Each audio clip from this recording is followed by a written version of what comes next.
the dawn in the battle's chill. Flags unfurled, we march uphill.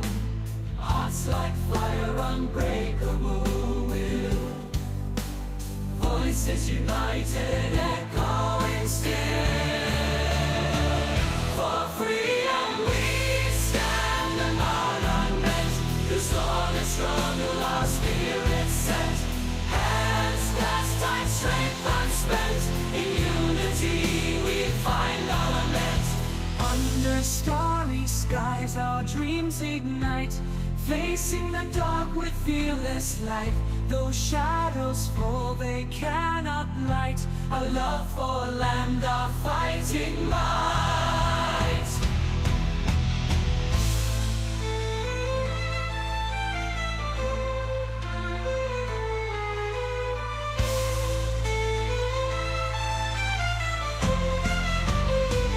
For freedom we stand, and our unmet. The storm and struggle, our spirits set. Hands clasped, tight, strength unspent. In unity we find our lament. Under starry skies our dreams ignite. Facing the dark with fearless light. Though shadows fall, they cannot light our love for land, our fighting might. Manhattan and watch this debate. Presidential debate. Good evening, I'm Nora O'Donnell, and thank you for joining us for tonight's CBS News Vice Presidential Debate. We want to welcome our viewers on CBS, on other networks here in the U.S. and around the world. We have a consequential night ahead, and our focus is the issues that matter to you, the voter. Let's introduce the candidates. Minnesota's Democratic Governor Tim Walz and Ohio's Republican Senator J.D. Vance, tonight meeting for the first time.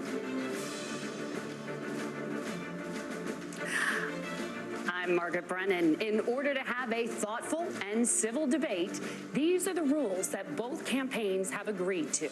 Questions will be directed at one candidate, who will have 2 minutes to respond. The other candidate will be allowed 2 minutes for rebuttal. Then each candidate will get another minute to make further points, with an additional 1 minute each at the discretion of the moderator. The primary role of the moderators is to facilitate the debate between the candidates, enforce the rules, and provide the candidates with the opportunity to fact-check claims made by each other. CBS News reserves the right to mute the candidates' microphones to maintain decorum. We have not shared the questions or topics with the campaigns. The stage is set. Governor, Senator, thank you for joining us. Let's get started. Tonight, our country is facing several unfolding crises. The Middle East is on the brink of war. Americans are suffering from the catastrophic impact of Hurricane Helene, and now a labor strike as 25,000 dock workers from Maine to Texas are picketing. We're going to begin tonight with the Middle East. Margaret. Thank you, Nora. Earlier today, Iran launched its largest attack yet on Israel, but that attack failed, thanks to joint U.S. and Israeli defensive action. President Biden has deployed more than 40,000 U.S. military personnel and assets to that region over the past year to try to prevent a regional war. Iran is weakened, but the U.S. still considers it the largest state sponsor of terrorism in the world, and it has drastically reduced the time it would take to develop a nuclear weapon. It is down now to 1 or 2 weeks' time. Governor Walz, if you were the final voice in the Situation Room, would you support or oppose a preemptive strike by Israel on Iran? You have 2 minutes. Well, thank you, and thank you for those joining at home tonight. Let's keep in mind where this started. October 7th, Hamas terrorists massacred over 1,400 Israelis and took prisoners. Israel's ability to be able to defend itself is absolutely fundamental. Getting its hostages back, fundamental, and ending the humanitarian crisis in Gaza. But the expansion of Israel and its proxies is an absolute fundamental necessity for the United States to have the steady leadership there. You saw it experienced today, where along with our Israeli partners and our coalition, able to stop the incoming attack. But what's fundamental here is that steady leadership is going to matter. It's clear, and the world saw it on that debate stage a few weeks ago. a nearly 80-year-old Donald Trump talking about crowd sizes is not what we need in this moment. But it's not just that. It's those that were closest to Donald Trump that understand how dangerous he is when the world is this dangerous. His chief of staff, John Kelly, said that he was the most flawed human being he'd ever met. And both of his secretaries of defense and his national security advisors said he should be nowhere near the White House. Now, the person closest to them, Donald Trump, said he's unfit for the highest office. That was Senator Vance. What we've seen out of Vice President Harris is we've seen steady leadership. We've seen a calmness that is able to draw on the coalitions to bring them together, understanding that our allies matter. When our allies see Donald Trump turn towards Vladimir Putin, turn towards North Korea, when we start to see that type of fickleness around holding the coalitions together, we will stay committed. And as the Vice President said today we will protect our forces and our allied forces, and there will be consequences. Governor, your time is up. Senator Vance, the same question. Would you support or oppose a preemptive strike by Israel on Iran? You have 2 minutes. So, Margaret, I want to answer the question. First of all, thanks, Governor. Thanks to CBS for hosting the debate. And thanks, most importantly, to the American people who are watching this evening and caring enough about this country to pay attention to this vice presidential debate. I want to answer the question, but I want to actually give an introduction to myself a little bit because I recognize a lot of Americans don't know who either one of us are.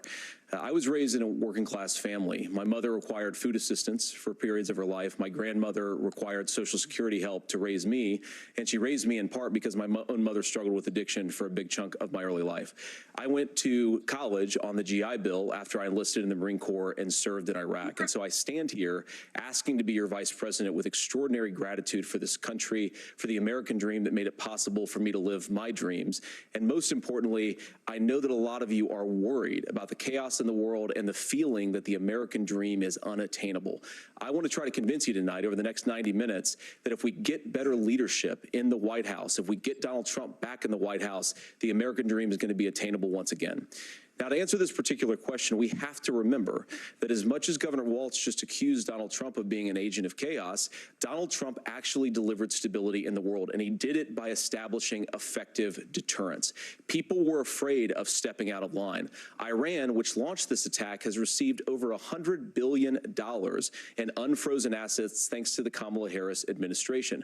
What do they use that money for? They use it to buy weapons that they're now launching against our allies, and God forbid, potentially launching against the United States as well. Donald Trump recognized that for people to fear the United States, you needed peace through strength. They needed to recognize that if they got out of line, the United States global leadership would put stability and peace back in the world. Now, you asked about a preemptive strike, Margaret, and I want to answer the question. Look, it is up to Israel what they think they need to do to keep their country safe, and we should support our allies wherever they are when they're fighting the bad guys. I think that's the right approach to take with the Israel question. Thank you, Senator. Governor Walz, do you care to respond to any of the allegations? Well, look, Donald Trump was in office. We'll sometimes hear a revisionist history, but when Donald Trump was in office, it was Donald Trump who we had a coalition of nations that had boxed Iran's nuclear program in, the inability to advance it. Donald Trump pulled that program and put nothing else in its place. So Iran is closer to a nuclear weapon than they were before because of Donald Trump's fickle leadership. And when Iran shot down an American aircraft in international airspace, Donald Trump tweeted, because that's the standard diplomacy of Donald Trump.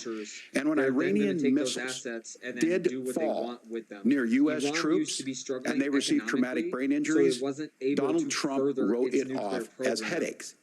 Look, our allies understand that Donald Trump is fickle. He will go to whoever has the most flattery or where it makes sense to him. Steady leadership like you witnessed today, like you witnessed in April. Both Iranian attacks were repelled. Our coalition is strong, and we need the steady leadership that Kamala Harris is providing. Senator Vance, the U.S. did have a diplomatic deal with Iran to temporarily pause parts of its nuclear program, and President Trump did exit that deal. He recently said, just 5 days ago, the U.S. must now make a diplomatic deal with Iran because the consequences are impossible. Did he make a mistake? You have 1 minute. Well, first of all, Margaret, diplomacy is not a dirty word, but I think that's something that Governor Walz just said is quite extraordinary. You yourself just said Iran is as close to a nuclear weapon today as they have ever been. And Governor Walz, you blame Donald Trump, who has been the vice president for the last 3.5 years. And the answer is your running mate, not mine. Donald Trump consistently made the world more secure. Now, we talk about the sequence of events that led us to where we are right now, and you can't ignore October the 7th, which I appreciate Governor Walz bringing up. But when did Iran and Hamas and their proxies attack Israel? It was during the administration of Kamala Harris. So Governor Walz can criticize Donald Trump's tweets, but effective, smart diplomacy and peace through strength is how you bring stability back to a very broken world. Donald Trump has already done it once before. Ask yourself at home, when was the last time, I'm 40 years old, when was the last time that an American president didn't have a major conflict break out? The only answer is during the 4 years that Donald Trump was president. Gentlemen, we have a lot to get to. Nora? Margaret, thank you. Let's turn now to Hurricane Helene. The storm could become one of the deadliest on record. More than 160 people are dead and hundreds more are missing. Scientists say climate change makes these hurricanes larger, stronger, and more deadly because of the historic rainfall. Senator Vance, according to CBS News polling, 7 in 10 Americans and more than 60% of Republicans under the age of 45 favor the U.S. taking steps to try and reduce climate change. Senator, what responsibility would the Trump administration have to try and reduce the impact of climate change? I'll give you 2 minutes. Sure. So first of all, let's start with the hurricane, because it's an unbelievable, unspeakable human tragedy. I just saw today, actually, a photograph of 2 grandparents on a roof with a 6-year-old child, and it was the last photograph ever taken of them because the roof collapsed and those innocent people lost their lives. And I'm sure Governor Walz joins me in saying our hearts go out to those innocent people, our prayers go out to them, and we want as robust and aggressive as a federal response as we can get to save as many lives as possible, and then, of course, afterwards, to help the people in those communities rebuild. I mean, these are communities that I love. Some of them I know very personally in Appalachia, all across the Southeast. They need their government to do their job, and I commit that when Donald Trump is president again, the government will put the citizens of this country first when they suffer from a disaster. Now, Nora, you asked about climate change. I think this is a very important issue. Look, a lot of people are justifiably worried about all these crazy weather patterns. I think it's important for us, first of all, to say Donald Trump and I support clean air, clean water. We want the environment to be cleaner and safer. But one of the things that I've noticed some of our Democratic friends talking a lot about is a concern about carbon emissions, this idea that carbon emissions drives all of the climate change. Well, let's just say that's true, just for the sake of argument, so we're not arguing about weird science. Let's just say that's true. Well, if you believe that, what would you want to do? The answer is that you'd want to reshore as much American manufacturing as possible, and you'd want to produce as much energy as possible in the United States of America, because we're the cleanest economy in the entire world. What have Kamala Harris's policies actually led to? More energy production in China, more manufacturing overseas, more doing business in some of the dirtiest parts of the entire world. And when I say that, I mean the amount of carbon emissions they're doing per unit of economic output. So if we actually care about getting cleaner air and cleaner water, the best thing to do is to double down and invest in American workers and the American people. And unfortunately, Kamala Harris has done exactly the opposite. Governor Walz, you have 2 minutes to respond. Well, we got close to an agreement because all those things are happening. Look, first of all, it is a horrific tragedy with this hurricane, and my heart goes out to the folks that are down there in contact with the governors. I serve as co-chair of the Council of Governors as we work together on these emergency managements. Governors know no partisanship. They work together. So all of the governors and the emergency responders are on the ground. Those happen on the front end. The federal government comes in, makes sure they're there so that we recover, but we're still in that phase where we need to make sure that they're staying there, staying focused. Now, look, coming back to the climate change issue, there's no doubt this thing roared onto the scene faster and stronger than anything we've seen. Senator Vance has said that there's a climate problem in the past. Donald Trump called it a hoax and then joked that these things would make more beachfront property to be able to invest in. What we've seen out of the Harris administration now, the Biden-Harris administration, is we've seen this investment.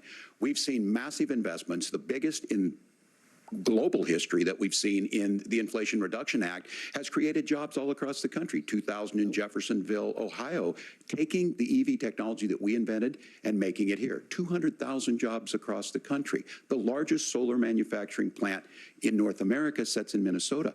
But my farmers know climate change is real. They've seen 500-year droughts, 500-year floods back to back. But what they're doing is adapting, and this is them to tell me, look, I harvest corn, I harvest soybean, and I harvest wind.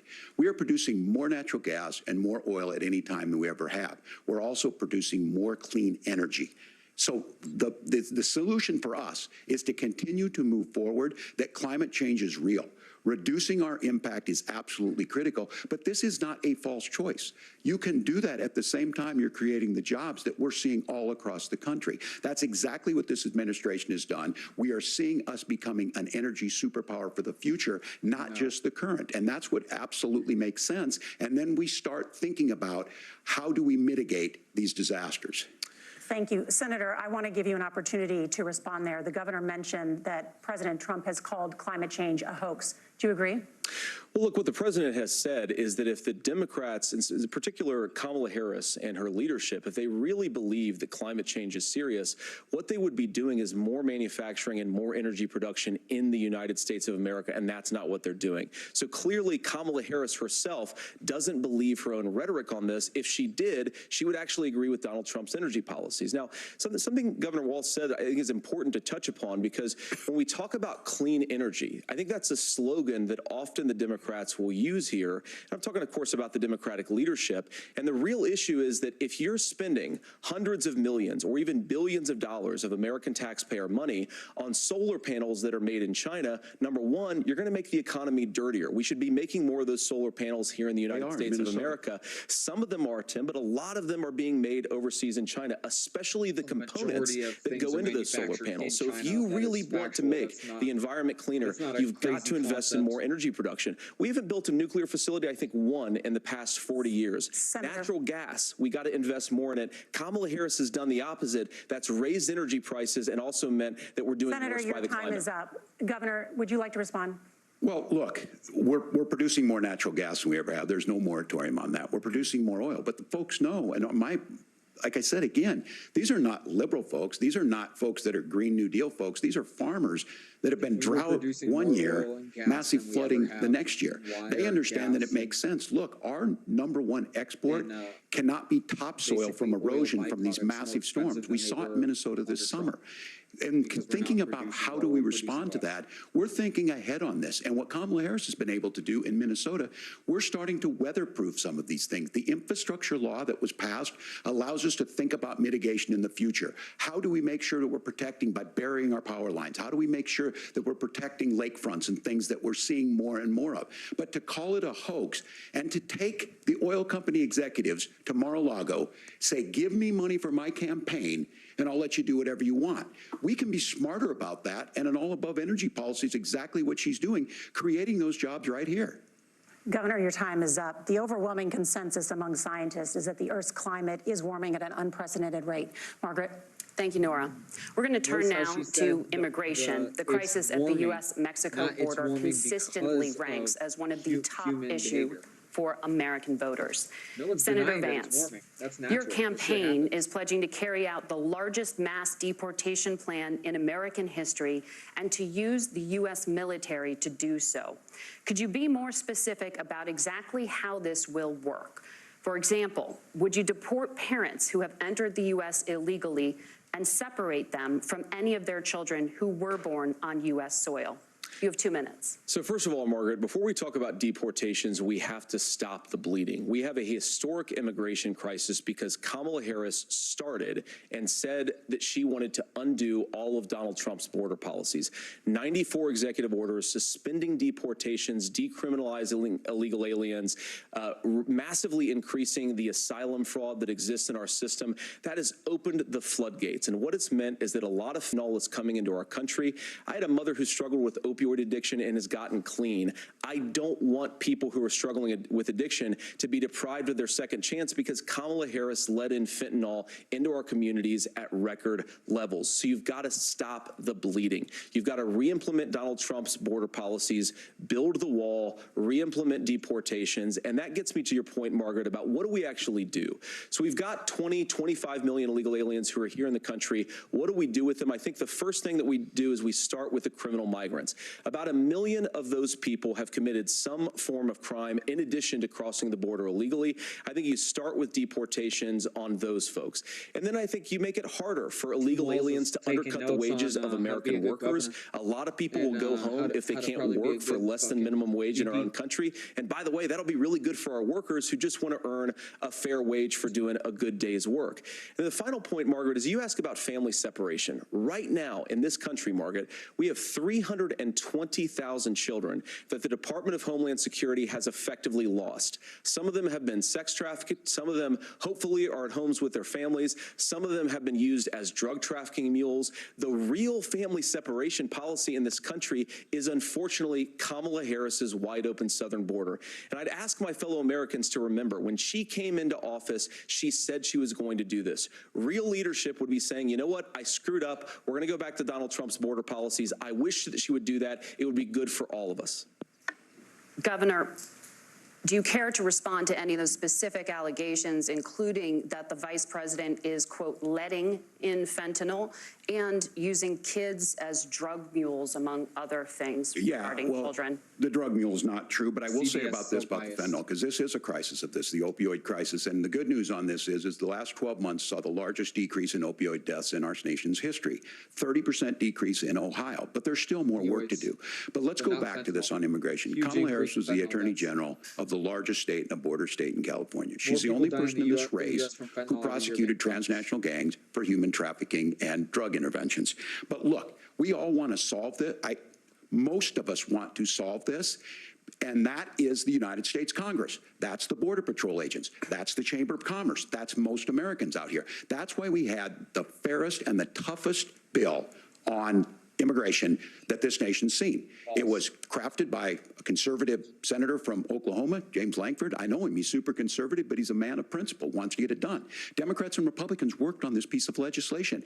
The Border Patrol said, this is what we need in here. These are the experts. And the Chamber of Commerce and the Wall Street Journal said, pass this thing. Kamala Harris helped get there.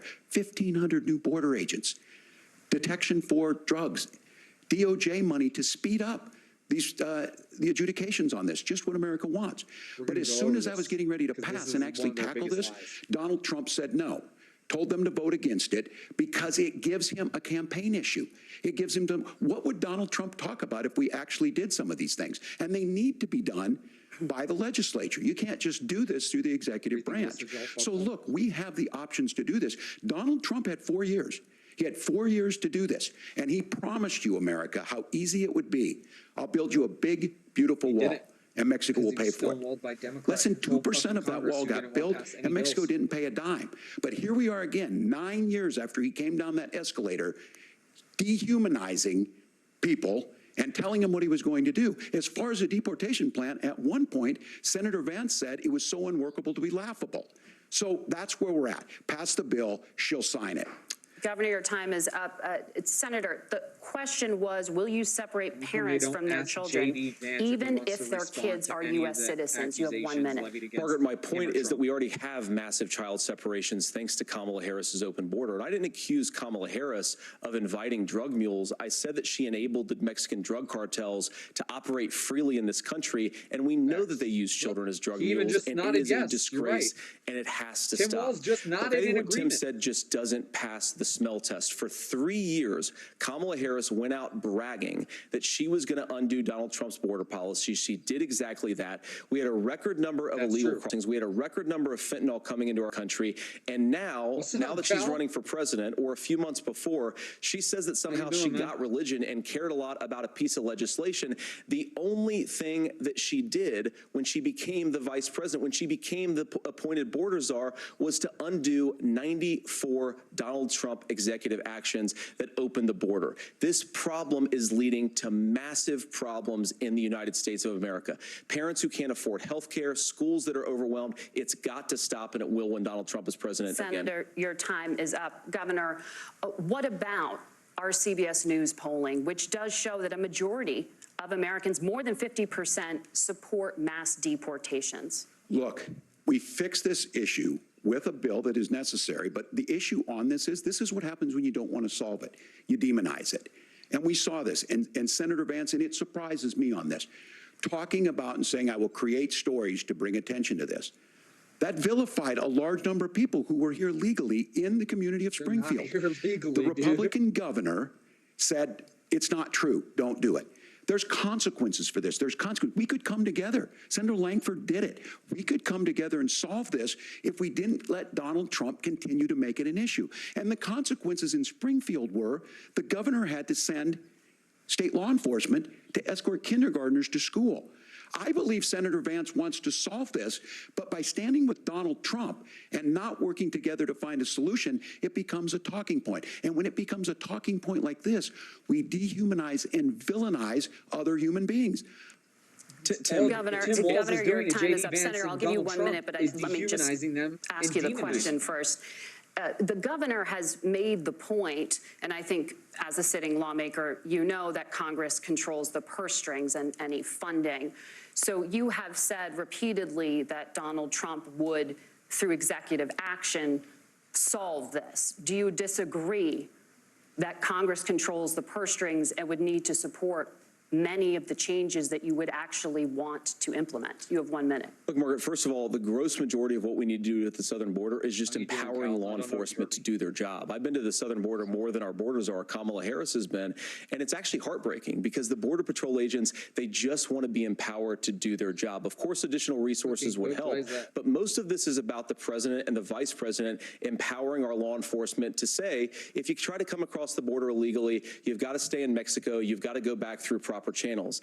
Now, Governor Walz brought up the community of Springfield, and he's very worried about the things that I've said in Springfield. Look, in Springfield, Ohio, and in communities all across this country, you've got schools that are overwhelmed, you've got hospitals that are overwhelmed, you've got housing that is totally unaffordable because we brought in millions of illegal immigrants to compete with Americans for scarce homes. The people that I'm most worried about in Springfield, Ohio, are the American citizens who have had their lives destroyed by Kamala Harris's open border. It is a disgrace, Tim. And I actually think, I agree with you. I think you want to solve this problem, but I don't think that Kamala Harris does. Senator, your time is up. Governor, you have 1 minute to respond. Yeah, well, it is law enforcement that asked for the bill. They helped craft it. They're the ones that supported it. That's because they know we need to do this. Look, this issue of continuing to bring this up, of not dealing with it, of blaming migrants for everything. On housing, we could talk a little bit about Wall Street speculators buying up housing and making them less affordable, but it becomes a blame. Look, this bill also gives the money necessary to adjudicate. I agree. It should not take 7 years for an asylum claim to be done. This bill gets it done in 90 days. Then you start to make a difference in this, and you start to adhere to what we know, American principles. Look, I don't talk about my faith a lot, but Matthew 25:40 talks about, to the least amongst us you do unto me. I think that's true of most Americans. They simply want order to it. This bill does it. It's funded. It's supported by the people who do it, and it lets us keep our dignity about how we treat other people. Because thank you, Governor. And just to clarify for our viewers, Springfield, Ohio does have a large number of Haitian migrants who have legal status, temporary protected status. Maura? Thank you. Senator, we have so much to get to. Margaret, I think it's important because— we're going to turn out of the economy. Thank you. Margaret, the rules were that you guys weren't going to fact check. And since you're fact checking me, I think it's important to say what's actually going on. So there's an application called the CBP One app where you can go on as an illegal migrant, apply for asylum or apply for parole, and be granted legal status at the wave of a Kamala Harris open border wand. That is not a person coming in, applying for a green card and waiting for 10 years. JD just asserted implementation of illegal immigration, Margaret, by Thank you, Senator, for describing the legal process. We have so much to get to, Senator. Those laws have been on the books since 1990. Thank you, gentlemen. The We want to CBP have, One app has not been on the books since 1990. It's Then let something them that debate. Kamala Harris created. If you want to debate, let them gentlemen, debate. the audience can't hear you because your mics are cut. We have so much we can want to hear get to. Thank you for explaining the legal process. Nora? Thank you, Margaret. The economy is a top concern for voters. Each of your campaigns has released an economic debates plan, are so let's talk bullshit. about the specifics. These Governor fucking Walz, debate- Vice no President Harris debate should be unveiled a plan hosted that by a includes fucking billions in tax left-leaning credits media for source. manufacturing, This is bullshit, housing, bro. and a renewed child tax credit. The Wharton School says your proposals will increase the nation's deficit by didn't fact check Biden. They $1.2 didn't fact check trillion. fucking How would Kamala. you They're pay not for fact that checking Tim without Walz. ballooning the deficit? Governor, I'll give you 2 minutes. Yeah, thank you. And Kamala Harris and I do believe in the middle class because that's where we come from. We both grew up in that. We understand. So those of you out there listening tonight, you're hearing a lot of stuff back and forth, and it's good. It's healthy. That's what this is supposed to happen. You should be listening. How's this going to impact me? give The props bold to Tim forward Walz for plan saying that that. Kamala Harris put Haven't heard that out from there Democrats is one is talking about this housing issue.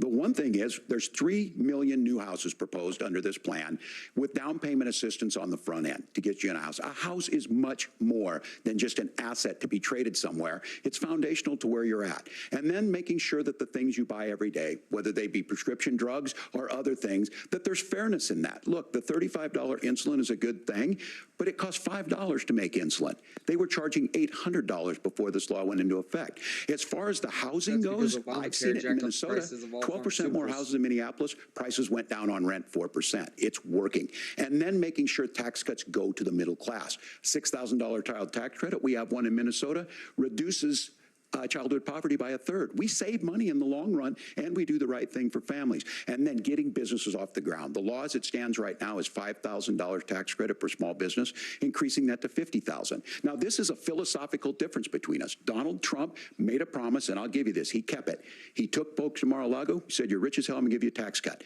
He gave the tax cuts that predominantly went to the top class. What happened there was an $8 trillion increase in the national debt, the largest ever. Now he's proposing a 20% consumption or sales tax on everything we bring in.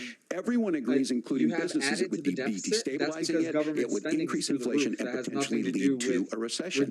Look, this is simple for you. Where are we going? Kamala Harris has said to do the things she wants to do, we'll just ask the wealthiest to pay their fair share. When you do that, our system works best, more people are participating in it, and folks have the things that they need.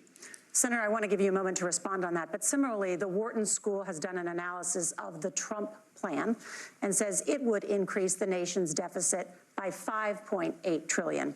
My question is the same for you. How do you pay for all that without ballooning the deficit? I'll give you 2 minutes. Well, first of all, you're going to hear a lot from Tim Walz this evening, and you just heard it in the answer, a lot of what Kamala Harris proposes to do. And some of it, I'll be honest with you, it even sounds pretty good. Here's what you won't hear, is that Kamala Harris has already done it. Because she's been the vice president for 3.5 years. She had the opportunity to enact all of these great policies, and what she's actually done instead is drive the cost of food higher by 25%, drive the cost of housing higher by about 60%, open the American southern border and make middle-class life unaffordable for a large number of Americans. If Kamala Harris has such great plans for how to address middle-class problems, then she ought to do them now. Not when asking for a promotion, but in the job the American people gave her 3.5 years ago. And the fact that she isn't tells you a lot about how much you can trust her actual plans. Now, Donald Trump's economic plan is not just a plan, but it's also a record. A lot of those same economists attack Donald Trump's plans, and they have PhDs, but they don't have common sense and they don't have wisdom, because Donald Trump's economic policies delivered the highest take-home pay in a generation in this country, 1.5% inflation, and to boot, peace and security all over the world. So when people say that Donald Trump's economic plan doesn't make sense, I say look at the record. He delivered rising take-home pay for American workers. Now, Tim admirably admits that they want to undo the Trump tax cuts, but if you look at what was so different about Donald Trump's tax cuts, even from previous Republican tax cut plans, is that a lot of those resources went to giving more take-home pay to middle-class and working-class Americans. It was passed in 2017, and you saw an American economic boom unlike we've seen in a generation in this country. That is a record that I'm proud to run on, and we're going to get back to that common sense wisdom so that you can afford to live the American dream again. I know a lot of you are struggling. I know a lot of you are worried about paying the bills. It's going to stop stop when Donald Trump brings back common sense to this country. Governor, do you want to respond to that? What has Kamala Harris done for the middle class? Yeah, well, Kamala Harris's day one was Donald Trump's failure on COVID that led to the collapse of our economy. We were already before COVID in a manufacturing recession, but 10 million people out of work, largest percentage since the Great Depression. 9 million jobs closed on that. That was day one. Whether it was the Infrastructure Act or other things we moved. Now, you made a question about experts, said this. I've made a note of this. Economists can't be trusted. Science can't be trusted. National security folks can't be trusted. Look, if you're going to be president, you don't have all the answers. Donald Trump believes he does. My pro tip of the day is this. If you need heart surgery, listen to the people at the Mayo Clinic in Rochester, Minnesota, not Donald Trump. And the same thing goes with this. And I ask you out there, teachers, nurses, truck drivers, or whatever, how is it fair that you're paying your taxes every year and Donald Trump hasn't paid any federal tax in the last 15 years, and the last year as president? That's what's wrong with the system. There's a way around it, and he's bragged about that. We're just asking for fairness in it, and that's all you want. You have a minute. Governor, you say trust the experts. But those same experts for 40 years said that if we shipped our manufacturing base off to China, we'd get cheaper goods. They lied about that. They said if we shipped our industrial base off to other countries, to Mexico and elsewhere, it would make the middle class stronger. They were wrong about that. They were wrong about the idea that if we made America less self-reliant, less productive in our own nation, that it would somehow make us better off, and they were wrong about it. And for the first time in a generation, Donald Trump had the wisdom and the courage to say to that bipartisan consensus, we're not doing it anymore. We're bringing American manufacturing back. We're unleashing American energy. We're going to make more of our own stuff. And this isn't just an economic issue. I mean, I've got 3 beautiful little kids at home, 7, 4, and 2, and I love them very much, and I hope they're in bed right now.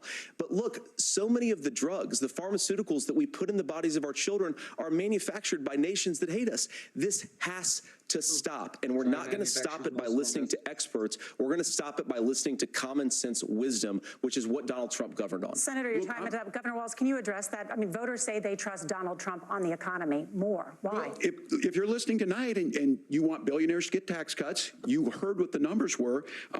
Look, I'm a union guy on this. I'm not a guy who wanted to ship things overseas, but I understand that, look, we produce soybeans and corn. We need to have fair trading partners. That's something that we believe in. I think the thing that most concerns me on this is Donald Trump was the guy who created the largest trade deficit in American history with China.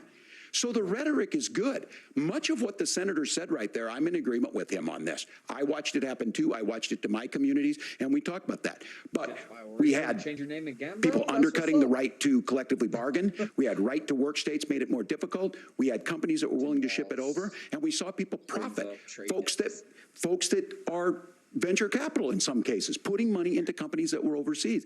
We're in agreement that we bring those home. The issue is Donald Trump is talking about it. Kamala Harris has a record, 250,000 more manufacturing jobs just out of the IRA.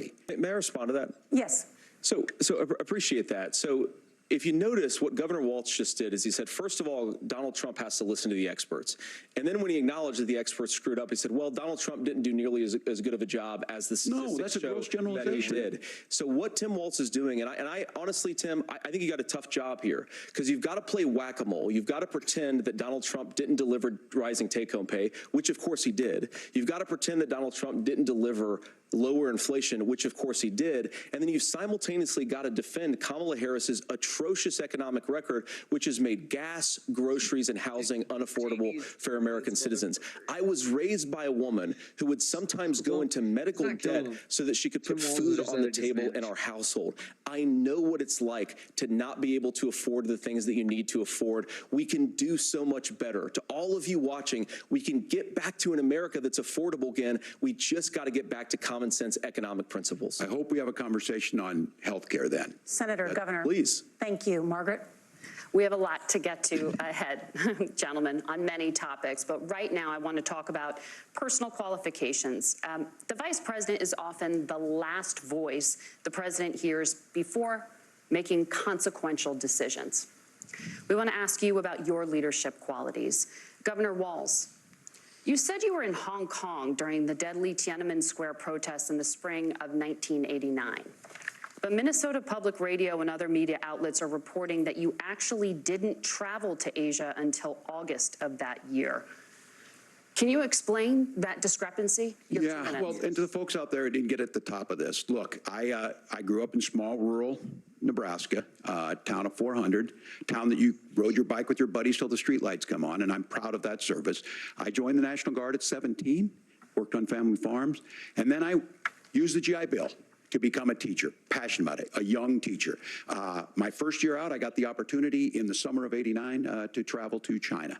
35 years ago, be able to do that. I came back home and then started a program to take young people there. We would take basketball teams, we would take baseball teams, we would take dancers, and we would go back and forth to China. The issue for that was to try and learn. Now, look, my community knows who I am. They saw where I was at. Look, I will be the first to tell you, I have poured my heart into my community. I've tried to do the best I can, but I've not been perfect. And I'm a knucklehead at times, but it's always been about that. Those same people elected me to Congress for 12 years.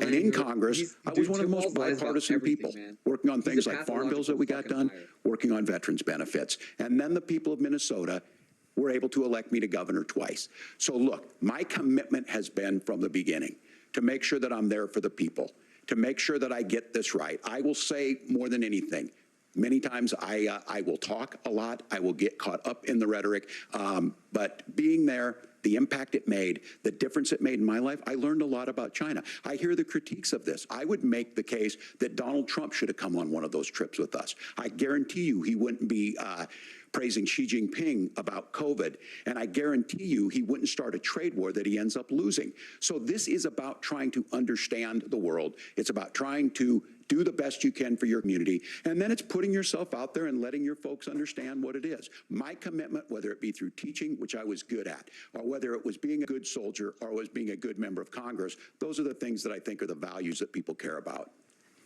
Governor, just to follow up on that, the question was, can you explain the discrepancy? All I said on this was I got there that summer and misspoke on this. So I will just, that's what I've said.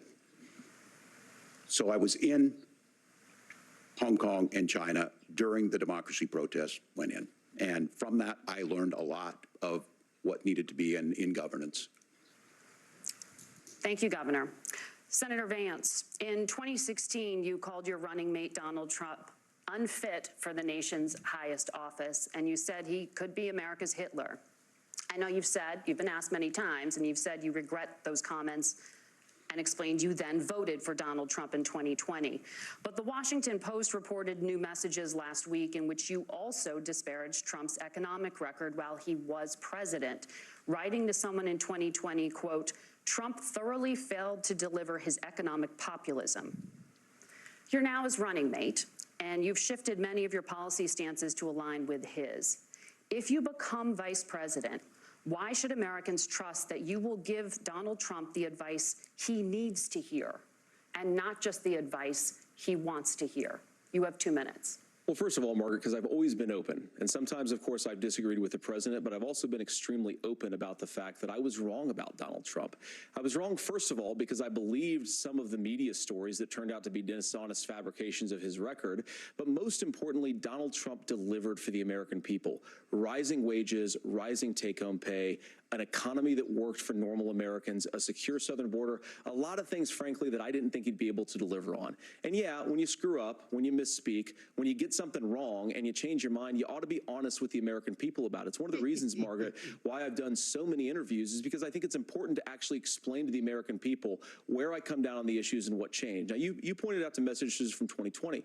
Margaret, I've been extremely consistent that I think there were a lot of things that we could have done better in the Trump administration the first round if Congress was doing its job. I strongly believe, and I've been a United States Senator, that Congress is not just a high-class debating society. It's not just a forum for senators and congressmen to whine about problems. It's a forum to govern. So there were a lot of things on the border, on tariffs, for example, where I think that we could have done so much more if the Republican Congress and the Democrats in Congress had been a little bit better about how they govern the country. They were so obsessed with impeaching Donald Trump, they couldn't actually govern. And I want to talk about this tariff issue in particular, Margaret, because Tim just accused this of being a national sales tax.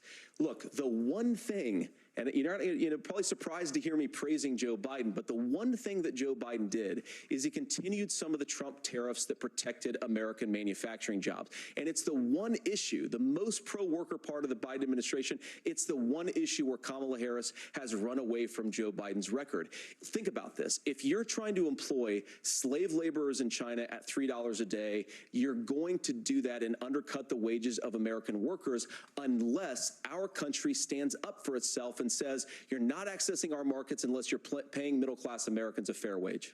Senator, your time is up. Nora? Thank you. Now to the issue of reproductive rights. Governor Walz, after Roe versus Wade was overturned, you signed a bill into law that made Minnesota one of the least restrictive states in the nation when it comes to abortion. Former President Trump said in the last debate that you believe abortion, quote, in the 9th month is absolutely fine. Yes or no? Is that what you support? I'll give you 2 minutes. That's not what the bill says, but look, this issue is what's on everyone's mind. Donald Trump put this all into motion. He brags about how great it was that he put the judges in and overturned Roe versus Wade, 52 years of personal autonomy. And then he tells us, oh, we send it to the states. It's a beautiful thing. Amanda Zaworski would disagree with you on it's a beautiful thing. A young bride in Texas waiting for their child at 18 weeks. She has a complication, a tear in the membrane. She needs to go in. The medical care at that point needs to be decided by the doctor. And that would have been an abortion. But in Texas, that would have put them in legal jeopardy. She went home, got sepsis, nearly dies, and now she may have difficulty having children. Or in Kentucky, Hadley Duvall, a 12-year-old child raped and impregnated by her stepfather. Those are horrific. Now, when God asked about that, Senator Vance said 2 wrongs don't make a right. There is no right in this. So in Minnesota, what we did was restore Roe versus Wade. We made sure that we put women in charge of their health care. But look, this is not where, if you don't know Amanda or a Hadley, you soon will. Their Project 2025 is going to have a registry of pregnancies. It's going to make it more difficult, if not impossible, to get contraception and limit access, if not eliminate access to infertility treatments. For so many of you out there listening, me included, infertility treatments are why I have a child. That's nobody else's business, but those things are being proposed. And the catch-all on this is, well, the states will decide what's right for Texas might not be right for Washington. That's not how this works. This is basic human right. We have seen maternal mortality skyrocket in Texas, outpacing many other countries in the world.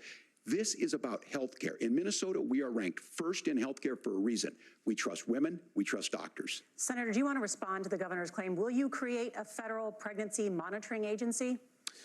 No, Nora, certainly we won't. And I want to talk about this issue because I know a lot of Americans care about it, and I know a lot of Americans don't agree with everything that I've ever said on this topic. And, you know, I grew up in a working class family in a neighborhood where I knew a lot of young women who had unplanned pregnancies and decided to terminate those pregnancies because they feel like they didn't have any other options. And, you know, one of them is actually very dear to me. And I know she's watching tonight, and I love you. And she told me something a couple years ago that she felt like if she hadn't had that abortion, that it would have destroyed her life because she was in an abusive relationship. And I think that what I take from that as a Republican who proudly wants to protect innocent life in this country, who proudly wants to protect the vulnerable, is that my party, we've got to do so much better of a job at earning the American people's trust back on this issue where they frankly just don't trust us. And I think that's one of the things that Donald Trump and I are endeavoring to do.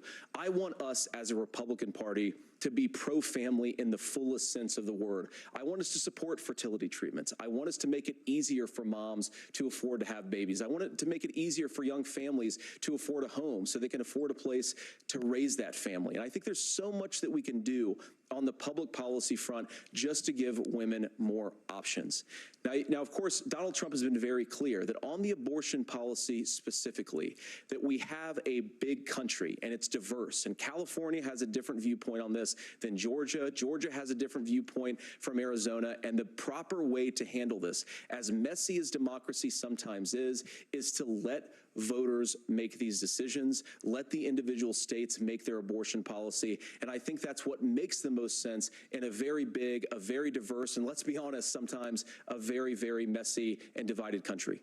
Governor, would you like to respond and also answer the question about restrictions? Yeah, well, the question got asked, and Donald Trump made the accusation that wasn't true about Minnesota. Well, let me tell you about this idea that there's diverse states. There's a young woman named Amber Thurman. She happened to be in Georgia, a restrictive state. Because of that, she had to travel a long distance to North Carolina to try and get her care.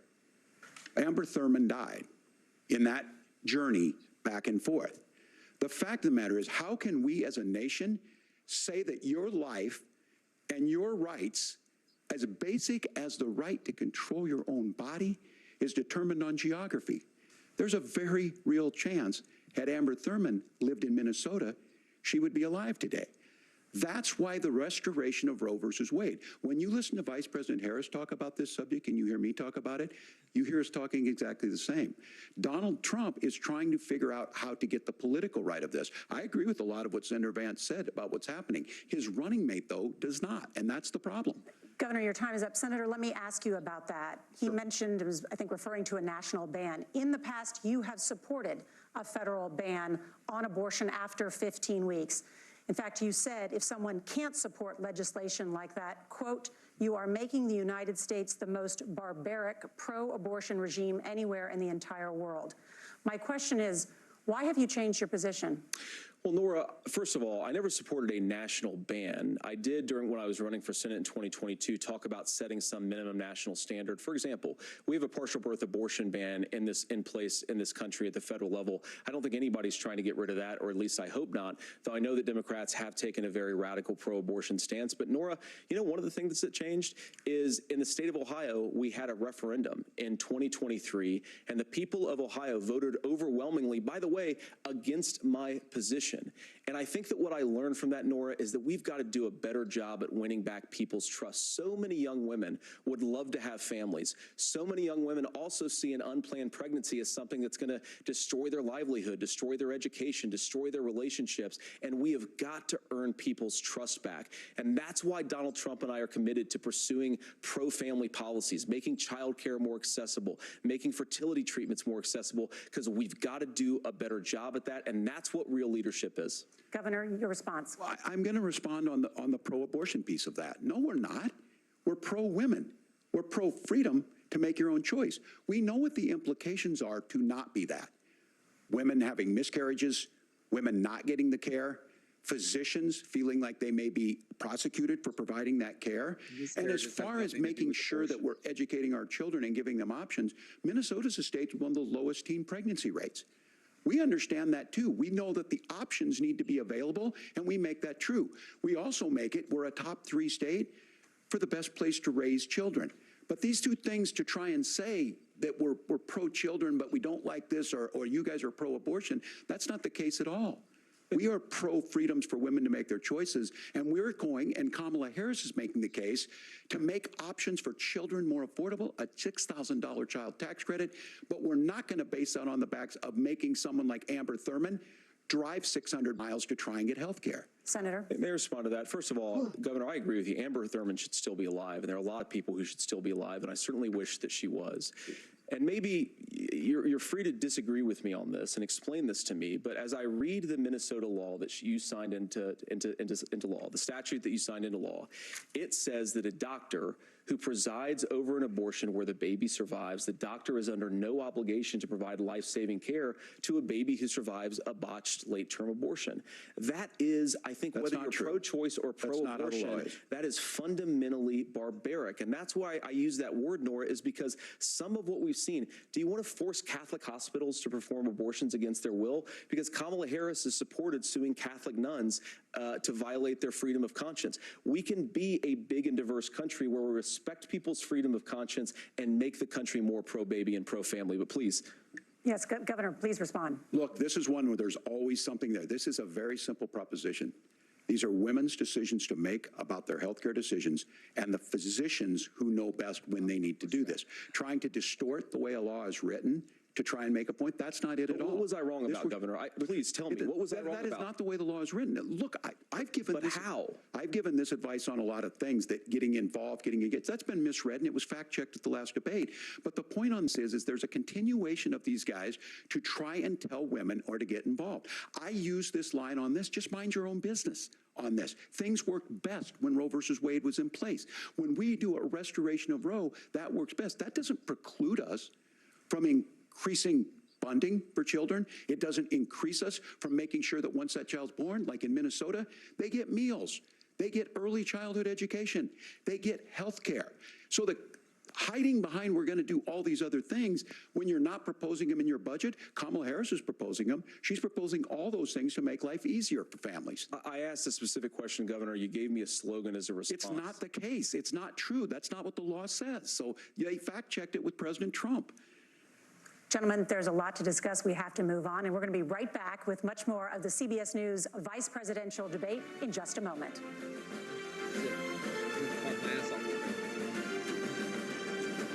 Actually, I'm gonna talk about all the stuff on my notepad once we get to the end of the debate.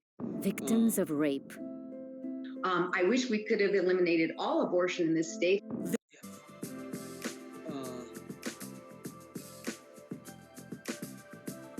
So, let me turn this down for like, I'll give it to Tim Walz. He's doing a good job at pushing the pro-abortion stance. You know, I disagree with it. I was raised to take responsibility for my actions, and the simple truth about a majority of abortions in the United States is it is from consensual sex between a man and a woman, and they want to use the abortion as a contraceptive. Okay, like they didn't want to use a condom. They don't want to take you know, the pill. You know, they don't want to use Plan B, or they did and it didn't work, or maybe they used all these and it didn't work. So then they want to be able to fall back on abortion as a contraceptive to avoid taking responsibility for their actions. And this is why it's an issue to conservatives, because a lot of conservatives are raised and taught to accept responsibility for your actions, and you shouldn't murder somebody because you're feeling irresponsible. Because conservatives consider babies to be a human being at the point of conception, because a lot of them are religious and this is what they believe. I also believe that, because you have started a life. You have started a life. It's a life. And if you end a life, that is what we consider murder, right? This is why they're in some states, Oreo, correct me if I'm wrong, but I believe California is one of those states too, that if you kill a pregnant woman, that's a double murder. That's a double homicide. Right? And it's the same thing in, you know, like Alabama and stuff like that, where they consider that a double murder, because their state law considers the baby to be a human being. So of course they would want to ban abortion, because they consider it a human being, and abortion is the willful termination of a pregnancy that doesn't have to have anything wrong with it. So Democrats always pitch the issues like rape, medical issues, stuff like that. A majority of Republicans aren't against those things. They're against using abortion as a contraceptive. Get the latest updates on the 2024 election on the NBC News app. We are back now with tonight's vice presidential debate. When it debate.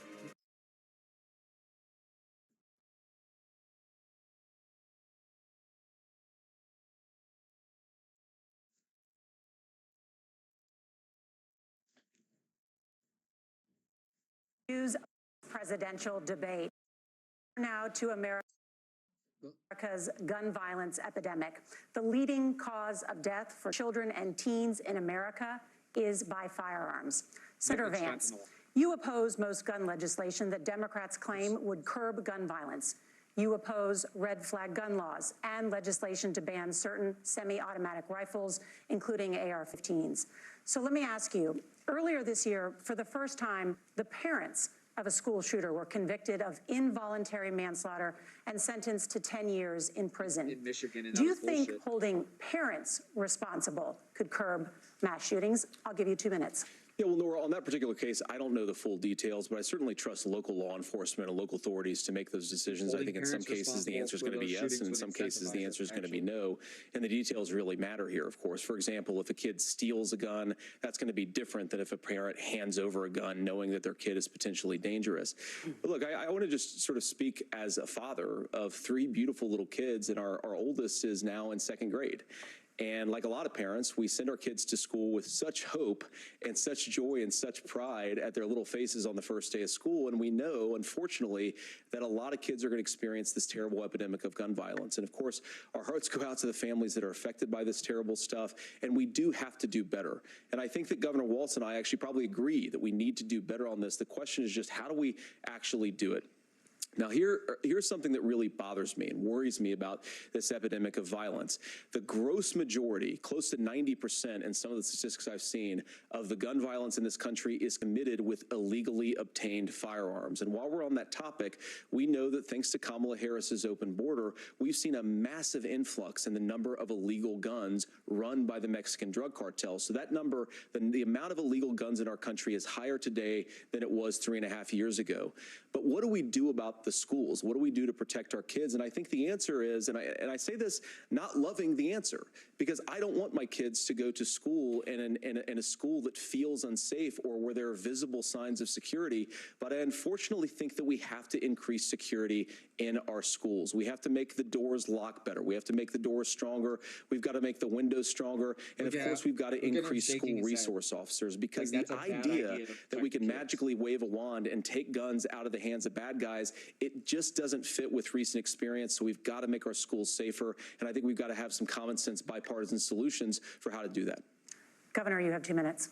Well, I think all the parents watching tonight, this is your biggest nightmare. Look, I got a 17-year-old, and he witnessed a shooting at a community center playing volleyball. Those things don't leave you. As a member of Congress, I sat in my office surrounded by dozens of the Sandy Hook parents, and they were looking at my 7-year-old picture on the wall. Their 7-year-old were dead, and they were asking us to do something. And look, I'm a hunter. I own firearms. The vice president is. We understand that the Second Amendment is there, but our first responsibility is to our kids to figure this out. In Minnesota, we've enacted enhanced red flag laws, enhanced background checks, and we can start to get data. But here's the problem. If we really want to solve this, we've got folks that won't allow research to be even done on gun violence.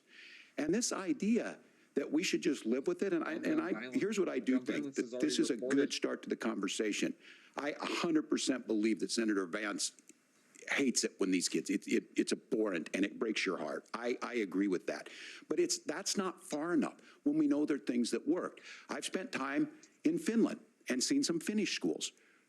They don't have this happen, even though they have a high gun ownership rate in the country. There are reasonable things that we can do to make a difference. It's not infringing on your Second Amendment. And the idea to have some of these weapons out there, it just doesn't make any sense. Kamala Harris, as an attorney general, worked on this issue. She knows that it's there. No one's trying to scaremonger and say we're taking your guns, but I ask all of you out there, do you want your schools hardened to look like a fort? Is that yes. What we have to go when we know there's countries around the world that their children aren't practicing these types of drills? They're being kids. We owe it to them to get a fix. These are things that shouldn't be that difficult. You can still keep your firearms, and we can make a difference. We have to. If you're listening tonight, this breaks your heart. Senator. Tim, first of all, I didn't know that your 17-year-old witnessed a shooting. I'm sorry about that, and I hope that he's doing okay. Christ have mercy. It is awful. And I appreciate what Tim said, actually, about Finland, because I do think it illustrates some of the frankly, weird differences between our own country's gun violence problem and Finland. Okay, first of all, we have way higher rates of mental health abuse, or mental health substance abuse. We have way higher rates of depression, way higher rates of anxiety. We unfortunately have a mental health crisis in this country that I really do think that we need to get to the root causes of, because I don't think it's the whole reason why we have such a bad gun violence problem, but I do think it's a big piece of it. Another driver of the gun violence epidemic, especially that affecting our kids, it doesn't earn as many headlines, but is the terrible gun violence problem in a lot of our big cities. And this is why we have to empower law enforcement to arrest the bad guys, put them away, and take gun offenders off the streets. I think there's a whole host of things that we can do here, but I do think at our schools we've got to talk about more security. Senator, thank you. Governor, you previously opposed an assault weapons ban, but only later in your political career did you change your position. Why? Yeah, I sat in that office with those Sandy Hook parents. I've become friends with school shooters. I've seen it. Look, the NRA, I was an NRA guy for a long time. They used to teach gun safety. I'm of an age where my shotgun was in my car so I could pheasant hunt after football practice. That's not where we live today. And several things I want to mention on this is, talking about cities and where it's at, the number one where the most firearm deaths happen in Minnesota are rural suicides. And we have an epidemic of children getting guns and shooting themselves. And so we have, and we should look at all of the issues. Making sure folks have health care and all that, but I want to be very careful. This idea of stigmatizing mental health, just because you have a mental health issue doesn't mean you're violent. And I think what we end up doing is we start looking for a scapegoat. Sometimes it just is the guns. It's just the guns, and there are things that you can do about it. But I do think that this is one, and I think this is a healthy conversation. I think there's a capacity to find solutions on this that work, protect Second Amendment, protect our children. That's our priority. Gentlemen, thank you. Margaret? Thank you, Nora. Let's turn now to the top contributor to inflation, the high cost of housing and rent. There's a shortage of more than 4 million homes in the United States, and that contributes to the high housing prices. Governor Walz, the Harris campaign promises a $25,000 down payment assistance for first-time home buyers and a $10,000 tax credit. They also promise to build 3 million new homes. Where are you building these homes, and won't handing out that kind of money just drive up prices higher? No, it's not handing out. We have, first, let me say this issue of housing, and I think those of you listening on this, the problem we've had is that we've got a lot of folks that see housing as another commodity. It can be bought up, it can be shifted, it can be moved around. Those are not folks living in those houses. Those of you listening tonight, that house is a big deal. I bought and owned one house in my life. My mom still lives in the house where I was. And when I think of a house, I'm thinking of Christmas services after midnight mass where you go with your family. We need to make it more affordable. And one of the things, as I said, this program that the Vice President is pushing forward and bringing a new way of approaching this is something we're doing in Minnesota from that lead. We in the state invested in making sure our housing was the biggest investment that we'd ever made in housing. It starts to make it easier. We cut some of the red tape. Local folks, look, we can't do it at the federal level, but local folks make it easier to build those homes. And then that down payment assistance. I can tell all of you out there, one of the, certainly for me, using the GI Bill was one thing, but a veteran's home loan, the big thing about a veteran's home loan is you don't have to pay the down payment. Those are things that make it there. Now, look, you're going to pay it back, and you're going to pay your mortgage. Those are things that we know in the long run, the appreciated value, the generational wealth that's created from it. And I will give Minneapolis an example. Minneapolis is the one city where we've seen the lowest inflation rates. We've seen a 12% increase in stock because we've put some of these things in, and we're implementing a state program to make sure we give some of that down payment assistance. We get it back from people because here's what we know. People with stable housing end up with stable jobs. People with stable housing have their kids able to get to school.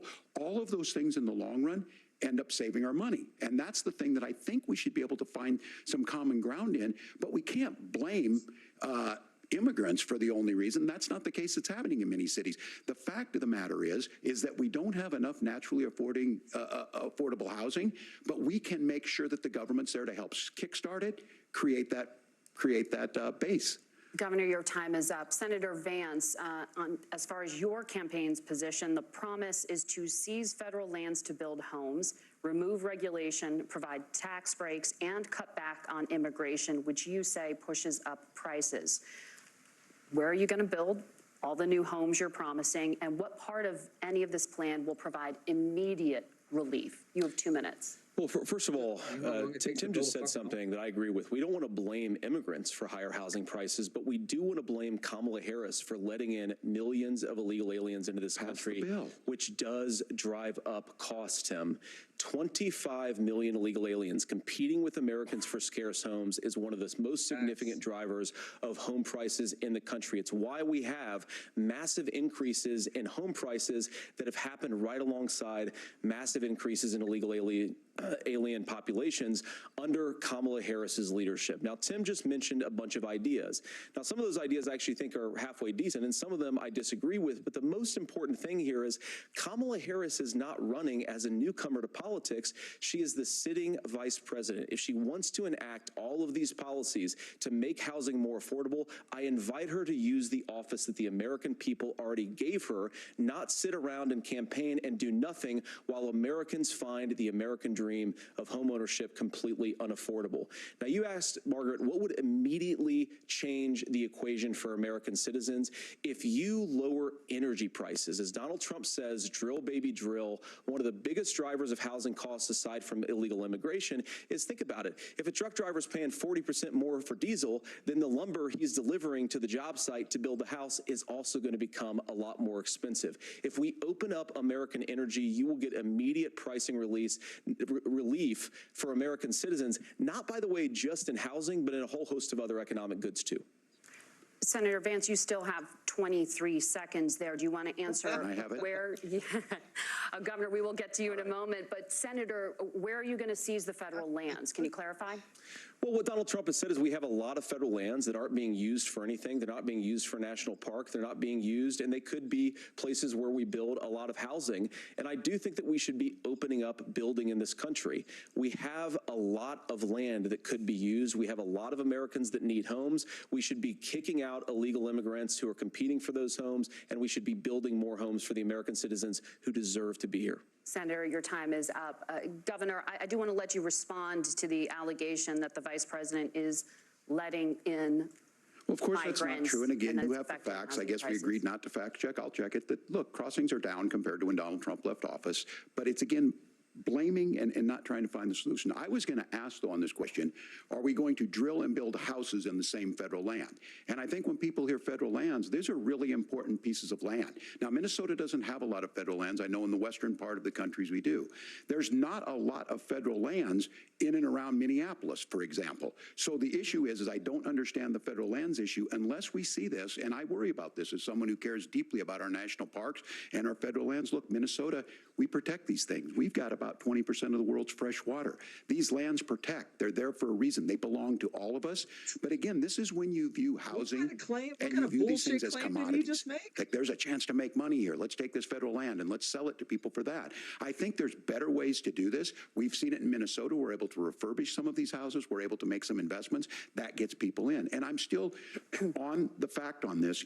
Economists, Senator Vance, you said you don't like the economists. Which economists are saying that it is immigrants that's adding to the cost? Governor, your time is up. But Senator, on that point, I'd like for you to clarify. There are many contributing factors to high housing costs. What evidence do you have that migrants are part of this problem? Well, there's a Federal Reserve study that we're happy to share after the debate. We'll put it up on social media, actually, that really drills down on the connection between increased levels of migration, especially illegal immigration, and higher housing prices. Now, of course, Margaret, that's not the entire driver of higher housing prices. It's also the regulatory regime of Kamala Harris. Look, we are a country of builders. We're a country of doers. We're a country of explorers.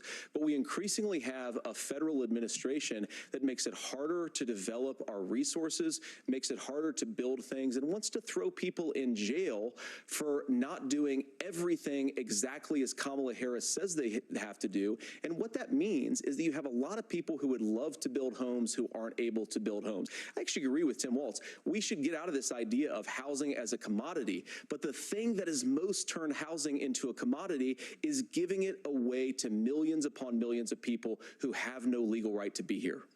What are the federal regulations? I deal with this as a governor. You can very quickly reply. I'm sorry. I get this as a governor, and I don't necessarily disagree with that in some cases, many of those are local. Many of them are state. I don't know which ones are federal, but I think whenever we talk regulations, people think they can get rid of them.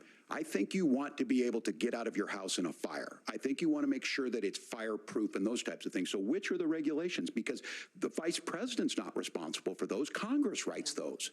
Governor, thank you. Gentlemen, we have a lot to get to. You're passionate about the housing crisis, I can tell. But Nora? Thank you. One of the top problems facing Americans is the high cost of health care. Senator Vance, at the last presidential debate, former President Trump was asked about replacing the Affordable Care Act. In response, he said, "I have concepts of a plan." Since then, Senator, you've talked about changing how chronically ill Americans get health insurance. Can you explain how that would work?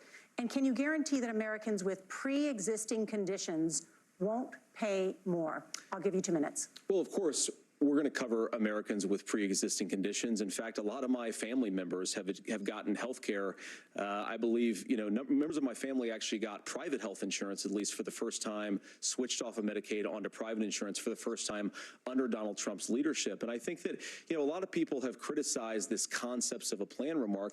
It's very simple common sense. I think as Tim Walz knows from 12 years in Congress, you're not going to propose a 900-page bill standing on a debate stage. It would bore everybody to tears, and it wouldn't actually mean anything because part of this is the give and take of bipartisan negotiation. Now, when Donald Trump was actually president, and again, he has a record to be proud of, prescription drugs fell in 2018 for the first time in a very long time. Under Kamala Harris's leadership, prescription drugs are up about 7%. Under Donald Trump's entire 4 years, they were up about 1.5%. He introduced pricing transparency. Think about healthcare. You go into a hospital, you try to buy something, and nobody knows what it actually costs. That price transparency will actually give American consumers a little bit more choice and will also drive down costs. And we talked about, the reinsurance regulations is what I was talking about. Look, Donald Trump has said that if we allow states to experiment a little bit on how to cover both the chronically ill but the non-chronically ill, it's not just a plan. He actually implemented some of these regulations when he was president of the United States. And I think you can make a really good argument that it salvaged Obamacare, which was doing disastrously until Donald Trump came along. And I think this is an important point about President Trump. Of course, you don't have to agree with everything that President Trump has ever said or ever done, but when Obamacare was crushing under the weight of its own regulatory burden and healthcare costs, Donald Trump could have destroyed the program. Instead, he worked in a bipartisan way to ensure that Americans had access to affordable care. It's not perfect, of course, and there's so much more that we could do, but I think that Donald Trump has earned the right to put in place some better health care policies. He's earned it because he did it successfully the first time. Governor? All right, here's where being an old guy gives you some history. I was there at the creation of the ACA. And the reason it was so important is I come from a major healthcare state, home of the Mayo Clinic, home to Medical Alley, 3M, Medtronic, all of those. We understand healthcare. It's why we're ranked first on affordability and accessibility and quality of healthcare. And so what I know is under Kamala Harris, more people are covered than they have before. And those of you listening, this is critical to you. Now, Donald Trump all of a sudden wants to. Go back and remember this. He ran on the first thing he was going to do on day one was to repeal Obamacare. On day one, he tried to sign an executive order to repeal the ACA. He signed on to a lawsuit to repeal the ACA, but lost at the Supreme Court. And he would have repealed the ACA had it not been for the courage of John McCain to save that bill. Now, fast forward, what that means to you is you lose your pre-existing conditions. If you're sitting at home and you got asthma, too bad. If you're a woman, probably not. Broke your foot during football, might kick you out. Your kids get kicked out when they're 26. Kamala Harris negotiated drug prices for the first time with Medicare. We have 10 drugs that will come online, the most common ones that'll be there. But look, this issue, and when Donald Trump said, I've got a concept of a plan, it cracked me up as a fourth grade teacher because my kids would have never given me that. But what Senator Vance just explained might be worse than a concept because what he explained is pre-Obamacare. And I'll make this as simple as possible because I have done this for a long time. What they're saying is, if you're healthy, why should you be paying more? So what they're going to do is let insurance companies pick who they insure because guess what happens? You pay your premium, it's not much. They figure they're not going to have to pay out to you. But those of you a little older, gray, got cancer, you're going to get kicked out of it. That's why the system didn't work. Kamala Harris will protect and enhance the ACA. Governor, thank you. Senator, you have not yet explained how you would protect people with pre-existing conditions or laid out that plan. Well, look, we currently have laws and regulations in place right now that protect people with pre-existing conditions. We want to keep those regulations in place, but we also want to make the health insurance marketplace function a little bit better. Now, what Governor Walz just said is actually not true. A lot of what happened and the reason that Obamacare was crushing under its own weight is that a lot of young and healthy people were leaving the exchanges. Donald Trump actually helped address that problem, and he did so in a way that preserved people's access to coverage who had pre-existing conditions. But again, something that these guys do is they make a lot of claims about if Donald Trump becomes president, all of these terrible consequences are going to ensue.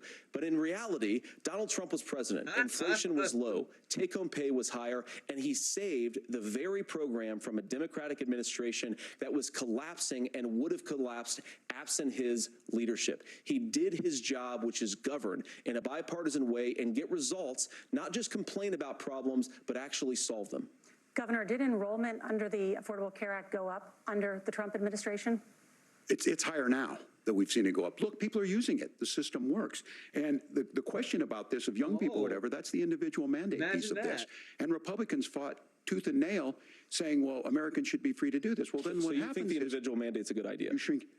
I think the idea of making sure the risk pool is broad enough to cover everyone, that's the only way insurance works. When it doesn't, it collapses. You are asking pre-ACA where we get people out. Look, people know that they need to be on health care. People expect it to be there. And when we are able to make it, and we are making it this way, when we incentivize people to be in the market, when we help people who might not be able to afford it get there, and we make sure then when you get sick and old, it's there for you. Because I heard people say, well, I don't want to buy into Medicare or whatever. Good luck buying health care once you get past 70. So look, the ACA works. We can continue to do better. Kamala Harris did that. The way she made everything better was negotiating those 10 drugs on Medicare for the first time in American history. Thank you. Margaret? Can I address that? I apologize. We're out of time. We have a number of subjects to discuss. Margaret? Let's talk about families in America. There is a child care crisis in this country, and the United States is one of the very few developed countries in the world without a national paid leave program for new parents. Governor Walz, you said that if Democrats win both the White House and Congress, this is a day one priority for you. How long should employers be required to pay workers while they are home taking care of their newborns? You have 2 minutes. Yeah, well, that's negotiable, and that's what Congress works. But here's what the deal is. Americans sitting out there right now, you may work for a big company. Look, we're home in Minnesota to some of the largest Fortune 500 companies. Kamala Harris knows that in California. Those companies provide paid family and medical leave. One is, I think they're moral and they think it's a good thing, but it also keeps their employees healthy. We in Minnesota passed a paid family and medical leave. You have a child, and I had to go back to work 5 days after my kids were born. This allows you to stay home a certain amount of time. What we know is that gets the child off to a better start, the family works better, we stay in their employers, we get more consistency in that. So Kamala Harris has made it a priority. We implemented it in Minnesota and we see growth. That's how you become a pro-business state. But the negotiations on it, and here's the issue, those big companies are able to offer it. Those of you out there who don't have it, just imagine what happens if you get cancer or your child gets sick. We know what happens. You end up staying home. In some cases, that means no paycheck because you've got no protection on that. This is the case of an economy that Donald Trump has set for the wealthiest amongst us. He's willing to give those tax breaks to the wealthiest. He's willing to say, bust those unions up, do whatever. What we're saying is the economy works best when it works for all of us. And so a paid family medical leave program, and I will tell you, go to the families or go to the businesses and ask them. As far as childcare on this, you have to take it at both the supply and the demand side. You can't expect the most important people in our lives to take care of our children or our parents to get paid the least amount of money. And we have to make it easier for folks to be able to get into that business and then to make sure that folks are able to pay for that. We were able to do it in Minnesota, and I'm still telling you this. We were listed as the best state. We're still in crisis on this. A federal program of paid family and medical leave and help with this will enhance our workforce, enhance our families, and make it easier to have the children that you want.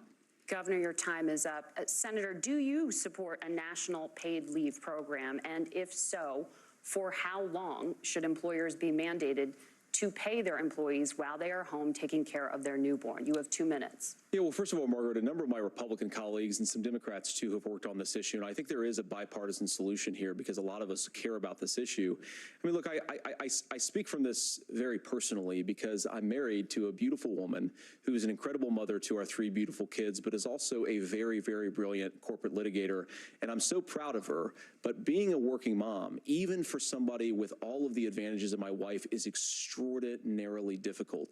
And it's not just difficult from a policy perspective. She actually had access to paid family leave because she worked for a bigger company, but the cultural pressure on young families and especially young women, I think makes it really hard for people to choose the family model they want. A lot of young women would like to go back to work immediately. Some would like to spend a little time home with the kids. Some would like to spend longer at home with the kids. We should have a family care model that makes choice possible. And I think this is a very important substantive difference between Donald Trump and Kamala Harris's approach.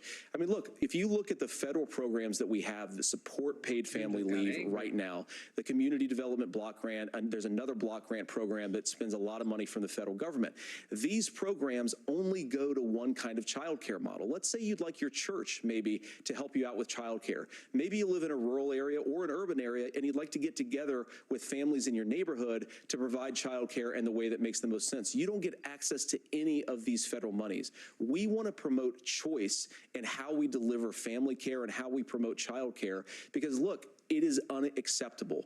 And, you know, of course, Tim and I have been on the campaign trail a lot the past 7 or 8 weeks. And one of the biggest complaints I hear from young families is people who feel like they don't have options, like they're choosing between going to work or taking care for their kids. That is an incredible burden to put on American families. We're the only country that does it. I think we could do a heck of a lot better. Senator, thank you. You have also said, Senator Vance, many things about the American family. The Federal Reserve says parents will spend nearly as much on child care as they do on housing each month. So I want to get your thoughts on this.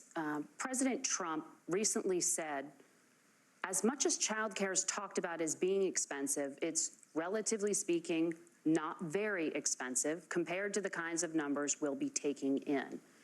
Is President Trump committed to the $5,000 per child tax credit that you have described? You have 1 minute.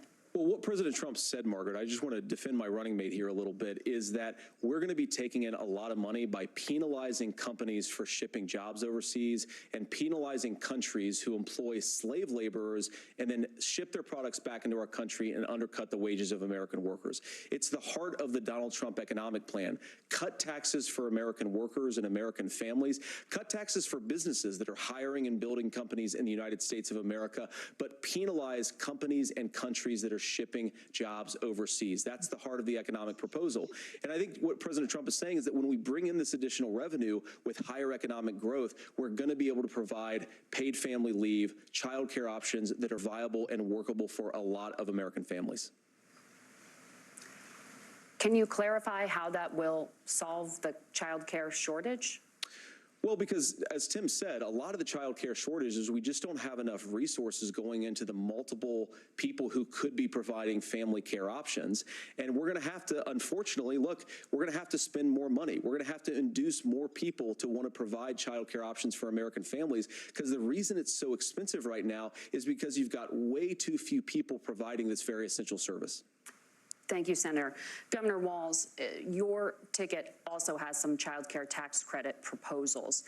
Do you think Congress will agree to the $6,000 credit for newborns and $3,000 credit for children over the age of 6, as your campaign has promised? Is that realistic?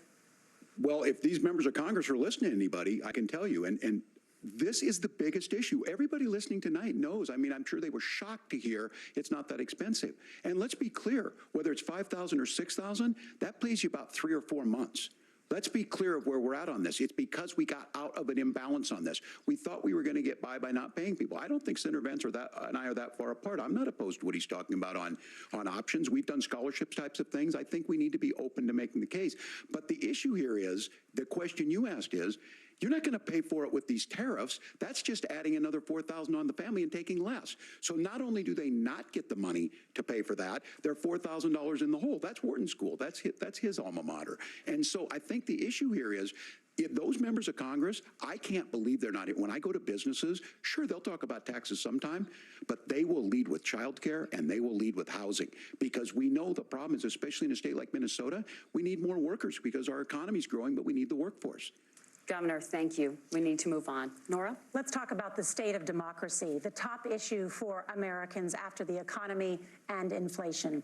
After the 2020 election, President Trump's campaign and others filed 62 lawsuits contesting the results. Judges, including those appointed by President Trump and other Republican presidents, looked at the evidence and said there was no widespread fraud.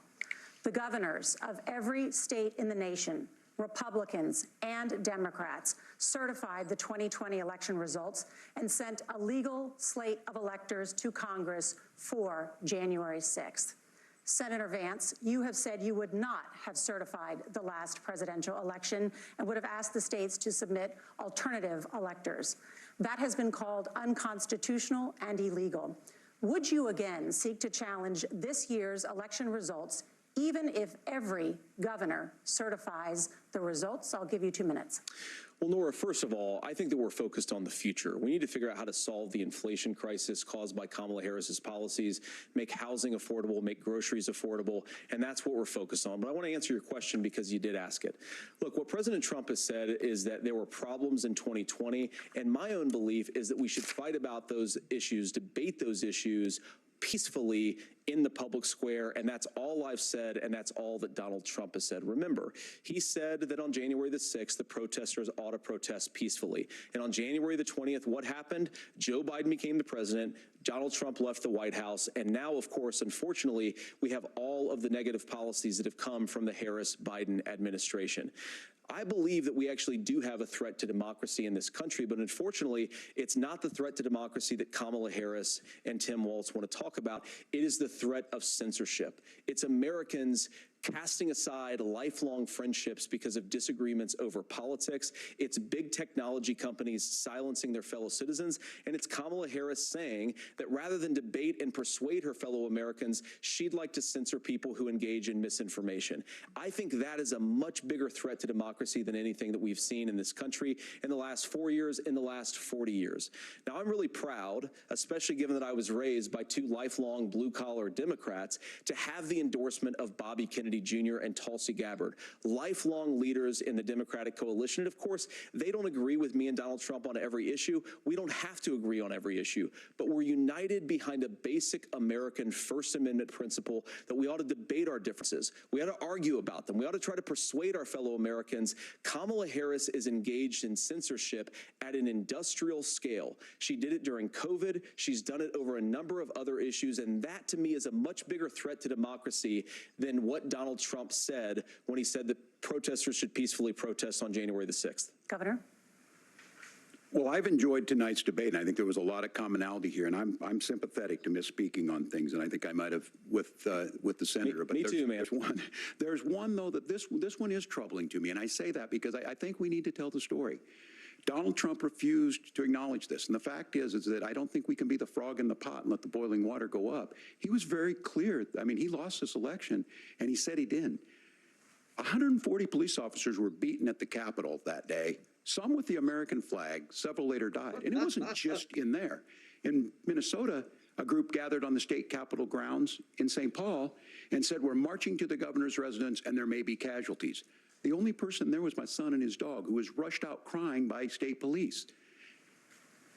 That issue, and Mike Pence standing there as they were chanting, "Hang Mike Pence." Mike Pence made the right decision. So, Senator, it was adjudicated over and over and over. I worked with kids long enough to know, and I said as a football coach, sometimes you really want to win, but the democracy is bigger than winning an election. You shake hands, and then you try and do everything you can to help the other side win. That's what was at stake here. Now, the thing I'm most concerned about is the idea that imprisoning your political opponents, already laying the groundwork for people not accepting this. And a president's words matter. A president's words matter. People hear that. So I think this issue of settling our differences at the ballot box, shaking hands when we lose, being honest about it, but to deny what happened on January 6th, the first time in American history that a president or anyone tried to overturn a fair election and the peaceful transfer of power. And here we are 4 years later in the same boat. I will tell you this, that when this is over, we need to shake hands this election, and the winner needs to be the winner. This has got to stop. It's tearing our country apart. Margaret? Senator Vance, did you want to respond to that? Yeah, well, look, Tim, first of all, it's really rich for Democratic leaders to say that Donald Trump is a unique threat to democracy when he peacefully gave over power on January the 20th, as we have done for 250 years in this country. We are going to shake hands after this debate and after this election. And of course, I hope that we win, and I think we're going to win. But if Tim Walz is the next vice president, he'll have my prayers, he'll have my best wishes, and he'll have my help whenever he wants it. But we have to remember that for years in this country, Democrats protested the results of elections. Hillary Clinton in 2016 said that Donald Trump had the election stolen by Vladimir Putin because the Russians bought like $500,000 worth of Facebook ads. This has been going on for a long time. And if we want to say that we need to respect the results of the election, I'm on board. But if we want to say, as Tim Walz is saying, that this is just a problem that Republicans have had, I don't buy that. Governor. January 6th was not Facebook ads. And I think a revisionist history on this. Look, I don't understand how we got to this point. But the issue was that happened. Donald Trump can do it. And all of us say there's no place for this. It has massive repercussions. This idea that there's censorship to stop people from threatening to kill someone, threatening to do something, that's not censorship. Censorship is book banning. We've seen that. We've seen that brought up. I just think for everyone tonight, and I'm going to thank Senator Vance. I think this is the conversation they want to hear. And I think there's a lot of agreement, but this is one that we are miles apart on. This was a threat to our democracy in a way that we had not seen. And it manifested itself because of Donald Trump's inability to say. He is still saying he didn't lose the election. I would just ask that. Did he lose the 2020 election? Tim, I'm focused on the future. Did Kamala Harris censor Americans from speaking their mind in the wake of the 2020 COVID situation? That is a damning non-answer. It's a damning non-answer for you to not talk about censorship. Obviously, Donald Trump and I think that there were problems in 2020. We've talked about it. I'm happy to talk about it further. But you guys attack us for not believing in democracy. The most sacred right under the United States democracy is the First Amendment. You yourself have said there's no First Amendment right to misinformation. Kamala Harris wants to use the power of government and big tech to silence people from speaking their minds. That is a threat to democracy that will long outlive this present political moment. I would like Democrats and Republicans to both reject censorship. Let's persuade one another. Let's argue about ideas, and then let's come together afterwards. You can't yell fire in a crowded theater. That's the test. That's the Supreme Court test. Tim, fire in a crowded theater. You guys wanted to kick people off of Facebook for saying that toddlers shouldn't wear masks. Senator, the governor does have the floor. Fire in a crowded theater. That is criticizing the policies of the government, which is the right of every American. Senator, the governor does have the floor for 1 minute to respond to you. Yeah, well, I don't run Facebook. What I do know is I see a candidate out there who refused, and now again, and this, I'm pretty shocked by this, he lost the election. This is not a debate. It's not anything anywhere other than in Donald Trump's world. Because look, when Mike Pence made that decision to certify that election, that's why Mike Pence isn't on this stage. What I'm concerned about is, where is the firewall with Donald Trump? Where is the firewall if he knows he could do anything, including taking an election, and his vice president's not going to stand to it? That's what we're asking you, America. Will you stand up? Will you keep your oath of office even if the president doesn't. And I think Kamala Harris would agree she wouldn't have picked me if she didn't think I would do that, because of course that's what we would do. So America, I think you've got a really clear choice on this election of who's going to honor that democracy and who's going to honor Donald Trump. Governor, your time is up. Thank you, gentlemen. We will be right back with both of our candidates. The CBS News vice presidential debate continues. Wasn't that closing remarks? It's been an hour and a half. It was an hour and 40. Kamala Harris and Martin Heinrich policies are hurting our families. Harris and Heinrich voted for dangerous policies, making it unaffordable for New Mexico families to live, forcing us to make tough choices, killing the American dream, crippling our family budgets. Harris and Heinrich vote like they don't care about us. In fact, their policies sold us out. Tell Senator Heinrich New Mexico families can't afford higher prices. Tell him to stop making inflation worse. Vice presidential debates. When it ends, join us right here. Analysis. But now, back to the debate.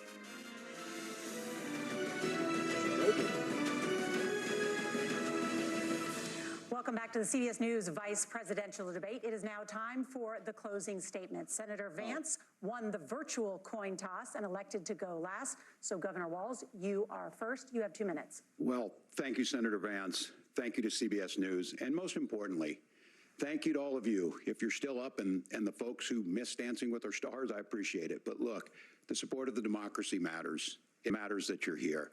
And I'm as surprised as anybody of this coalition that Kamala Harris has built, from Bernie Sanders to Dick Cheney to Taylor Swift, and a whole bunch of folks in between there. And they don't all agree on everything, but they are truly optimistic people. They believe in a positive future of this country and one where our politics can be better than it is.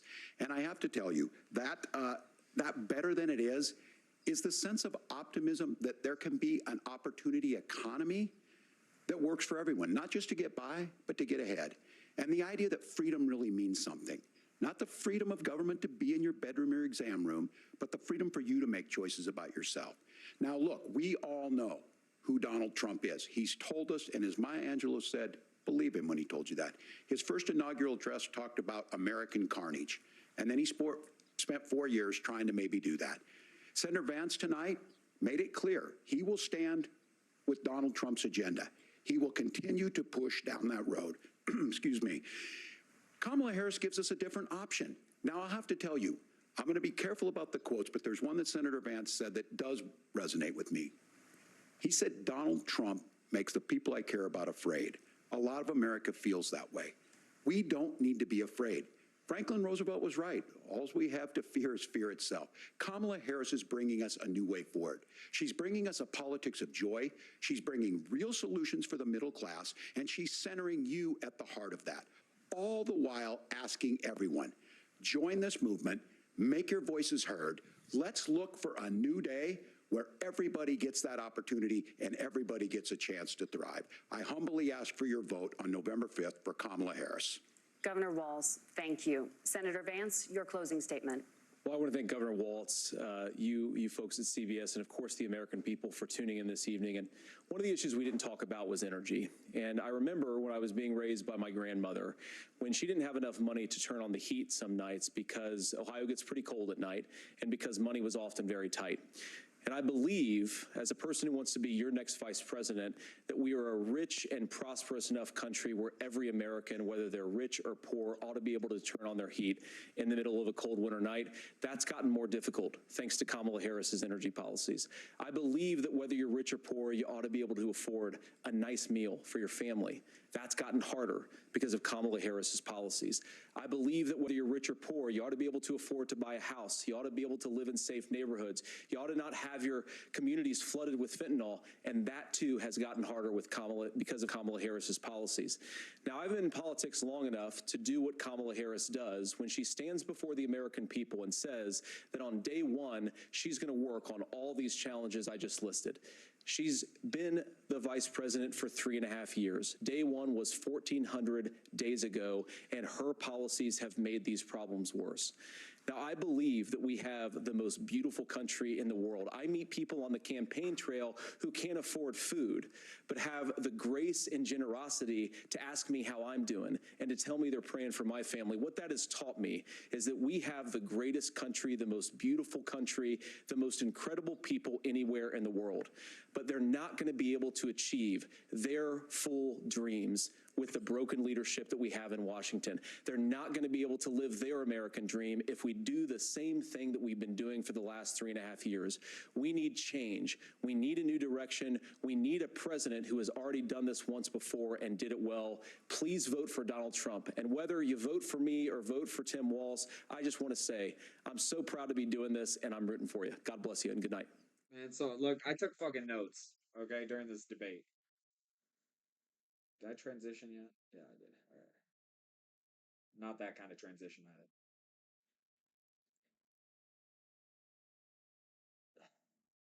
Can y'all hear me right now?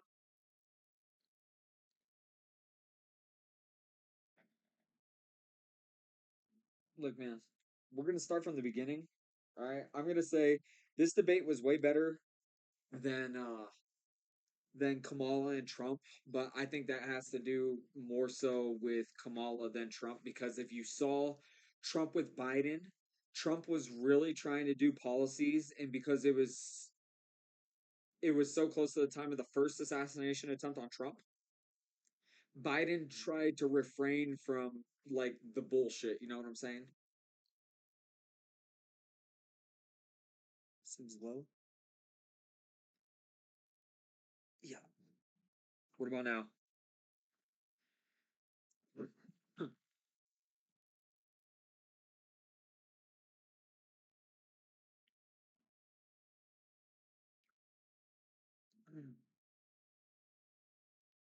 So we're gonna start off with how I try, Oreo, I try. We're gonna start off with how Tim Walz blamed Trump for like basically global destabilization in Iran's nuclear program. Okay, Iran didn't have shit under Bush Jr. Iran started to expedite its nuclear program under Obama. Okay, now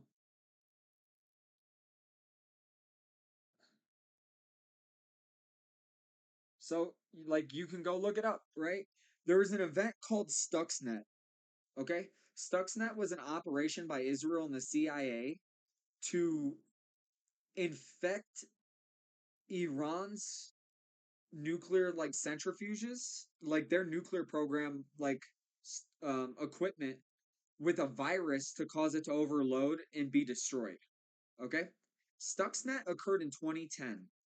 Who was president in 2010? Obama. Okay, because Obama originally fucking removed the sanctions against Iran and freed up money for Iran. And allegedly, it was they had a deal with Iran in order to reduce their nuclear capacity in their nuclear program, or to put it on pause. Okay, this expedited their nuclear program. Iran, they're Muslims and they're Arabs. Okay, Arabs and Muslims both, like, because basically Arabs and Muslims are um they go hand in hand with one another. It's hard to differentiate between Arabs and Muslims, but yes, there's 100% a difference, because Arab is people from a certain area of the world, whereas Muslim is a religion, right? But they're synonymous with one another, okay? They capitalize on whatever situation they're put in. They don't care about Western sentiment or being honest about an agreement, right? If you shake their hand and they're like, and you're like, we'll give you $10 million for, I don't know, the best cars you can produce, right? They're going to do everything in their power to ensure that they're getting more money than actually what the cars are worth, but they're going to sell you the cars for the worth that you're giving them the money for. Okay? It works the same fucking way with the nuclear program, right? oh my God, Obama's like, we're going to give you billions of dollars if you stop your nuclear program. Well, Iran's going to go, okay, we'll stop. And then they're going to turn around talking to their buddies and they're going to be like, hey, these dumbasses are giving us billions of dollars that we can then use on our nuclear program, but we'll just keep it quiet from them. Okay? What did you see with Iran under Trump? Nothing.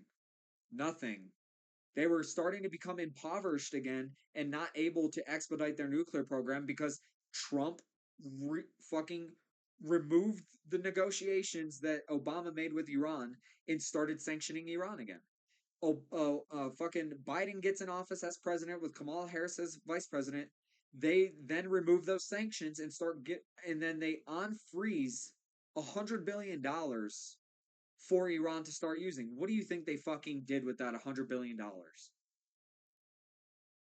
It's not Trump's fault. It's actually Obama and Biden's fault in its Democrat policies because they are they're so bought into the woke agenda and they have been for such a long time, right? That in their stupidity, in their own ignorance, they try to claim that there's no differences between people, even though they predicate themselves completely based off of differences between fucking people. So it makes no goddamn sense, right? All right, but moving on from that. JD Vance brings up that the US should be doing energy and manufacturing because Democrats claim CO2 is the biggest contributor to climate change. Climate change is a real fucking thing.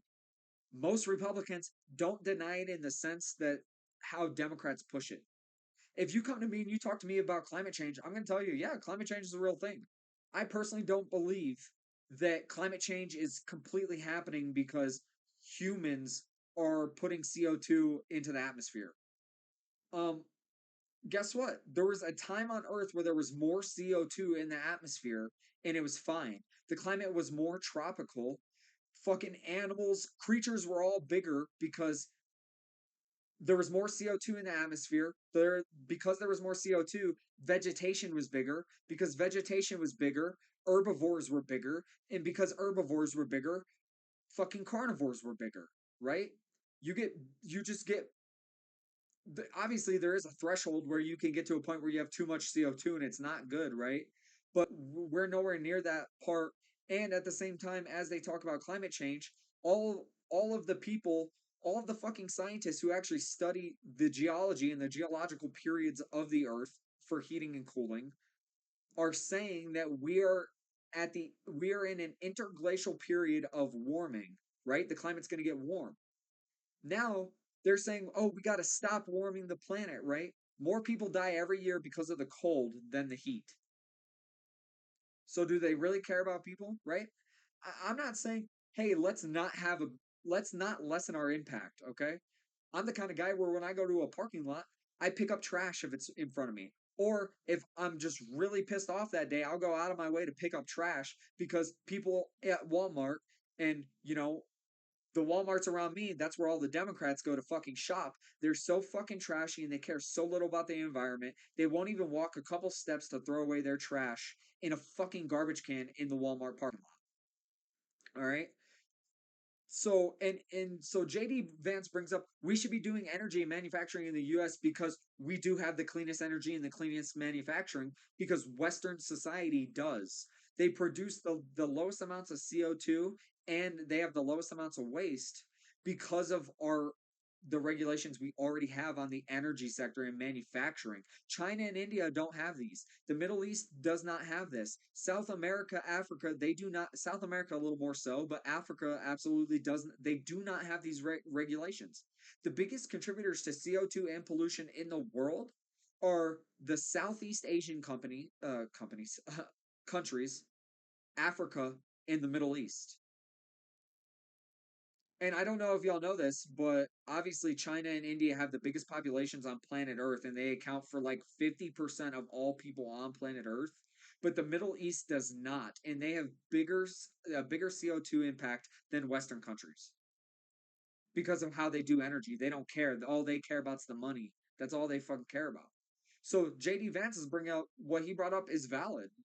Democrats should push more for domestic manufacturing. And they should do what Republicans are trying to do and penalize companies who are doing international manufacturing to force them to come back to the US.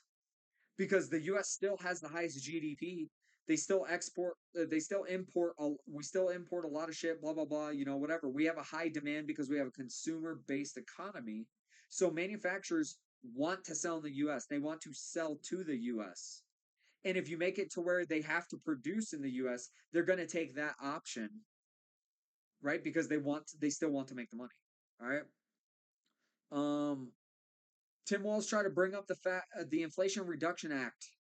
The Inflation Reduction Act has contributed to the highest inflation this country has seen since the Great Depression. Tim Walz claims the U.S. is becoming an energy superpower. That's complete and total bullshit. Let me ask you this. I don't even have to pull up the statistics. Are your gas prices more now under Biden and Harris than they were under Trump? Yes. Yes, they fucking are. By a lot. I live in a fucking state, New Mexico, where gas it's typically cheaper anywhere than anywhere else in the country.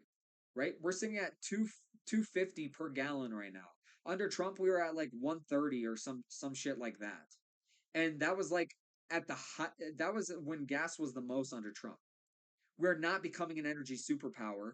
The Biden Harris administration, they closed off the market for oil and gas by not re-allowing the renewal of permits on federal lands. And a lot of Democrat states then stopped allowing the renewal for oil and gas on their own lands as well. And then we've become more reliant on Saudi Arabia. This is why you had President Biden begging the King of Saudi Arabia to produce more oil. Tim Walz claims the U.S. is producing more oil and gas. Obviously, that was just part of my rant. Like, that's false. We're producing less. We're exporting less oil and gas than we were under Trump. Tim Walz brings up how the Democrats want to do these big infrastructure projects, right? Go look at all of the worst socialist countries in the world. China, Russia under the Soviet Union, North Korea, right? Or all the impoverished countries, right? Right now, my wife is Egyptian, if you don't know, for people watching this video once I get around to editing it, right? Right when I was in Egypt, the Egyptian pound was between 18 and 20 Egyptian pounds per $1. Right now, they're at like 50. Okay? Their president is currently doing huge infrastructure projects throughout Egypt because this is a tactic of tyrants and socialists to maintain control over the people, right? Because you see these infrastructure projects, because you have to travel to do your job and get food and stuff, so you see them, so you think the president's doing good, but usually they take forever, then they're shitty, and they invest a lot of taxpayer money into these projects in order to maintain control over the population and make it seem like they're doing good. And we're having the same issue here with the Biden-Harris administration, right? This is why we're having so much infrastructure actually broken. Like, I can't not drive around and there's not fucking potholes everywhere and deteriorated roads and shit like that.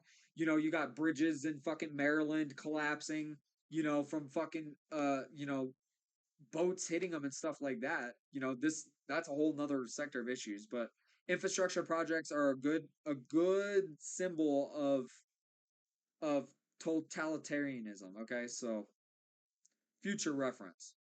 CBS brings up climate change hoax, right? Because they want to they even said, CBS said, scientists agree the climate is warming. This is how they push fear, because all people start to hear, they associate human CO2 contributions to the climate's warming. Oh my God, and warm is bad, warm is bad. More people prefer to be warm than they do cold. Am I right or am I wrong? I love being cold, right, man? I got high blood pressure, so I got a higher than average fucking body temperature most of the time. I love the cold. But more people, like, if you were completely naked in a bed, right? More people would rather be warm trying to sleep in that bed than they would being cold, right? It's better to sleep outside when it's like, so say you're laying down outside to go to bed. Say you're homeless. You just have the clothes on your back. You would rather have the temperature outside be warm than you would cold, because it's easier to die from the cold and it's more uncomfortable being cold in the sense of survival, right? So whatever. The climate's warming.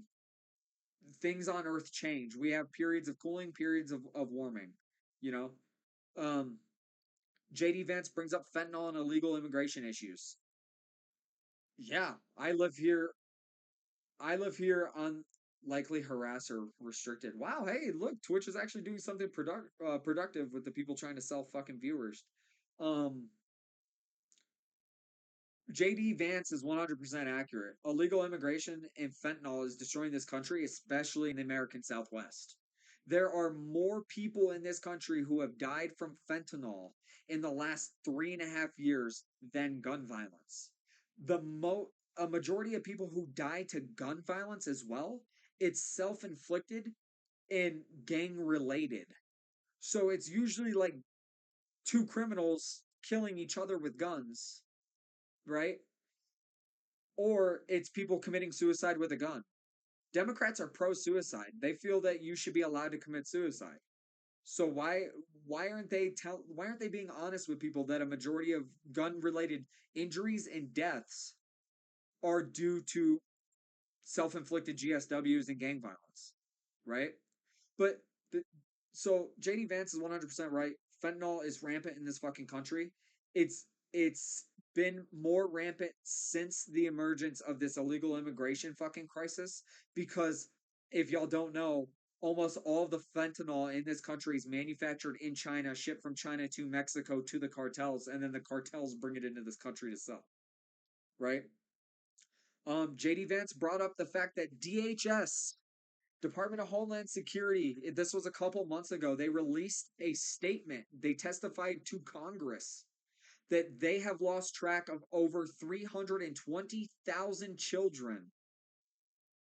And Border Patrol has even come out, the union representative, right? The president of the union came out and even admitted in a fucking interview that CBP are knowingly sending children to places in which they are basically 100% sure these are sex trafficking rings, because of the Biden-Harris policies that force them to do this, because they don't want to separate kids from family members. And if you don't understand this, that's exactly what was happening under Trump, right? And Obama. Obama actually had this policy where they wanted to test people's genetics in order to determine if they're actually related to one another, right? Obama was keeping kids in cages. Trump was keeping kids in cages. Biden is keeping people in cages. The news they only tried to show that Trump was keeping these people in cages like animals. No, he wasn't.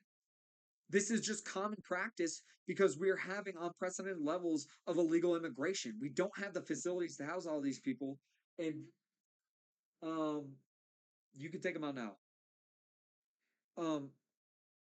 We don't like I don't know. Well, it was the last time I was in El Paso recently, right?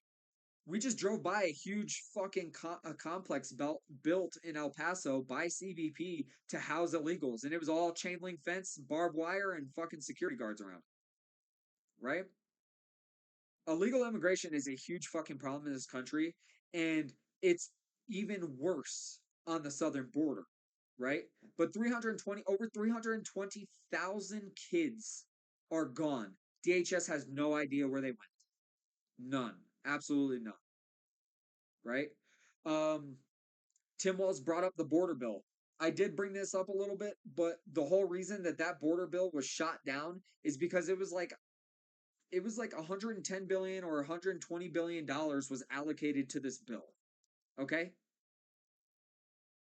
Almost all of that fucking bill, and I mean almost all of it, it was like 100 billion or 110 billion, was being sent to Ukraine and Israel, basically to secure their borders whereas the rest of the money was being given to CBP and DHS so that they can hire more agents to process people into the country faster, not to keep people out. It wasn't to keep people out or prevent them from coming in. It was to take these illegal immigrants who are coming into the country and then process their cases faster into this country, allowing them in. And I don't know if you've seen over the last couple of months, Biden is wanting to give all these illegal immigrants amnesty. They want to just drop all of these asylum claims and give them amnesty and allow them into the country. Because a majority of the migrants who have come to this country under the Biden-Harris administration in the last 4 years, with the reports are sitting at 15 million. That's the reports by the federal agencies. That's what's reported. You know how stupid local and the federal government is and how much they miss, right? They're saying right now 320,000 kids are fucking missing. So how many more illegal immigrants do you think are in this country that they are not reporting on because they have no fucking idea about? Right? So they just want to allow all these people in and then drop their cases, drop their asylum cases, allow or give them amnesty and allow them in. That's all that border bill was. It wasn't to completing a border wall. It wasn't to enforce like laws that are already in place or anything like that. It was literally to facilitate illegal immigration into this country faster. If you don't believe me, go to congress.gov, search up the bill. I can't remember which HR bill it was off the top of my head, but you can Google it really quick. You'll get the HR, which is House of Representatives bill, and it'll give you the number, and you can read through it, and you can decipher the bullshit for yourself. Let's see. Tim Walz claims a majority of illegal immigrants are here legally. No, they're not.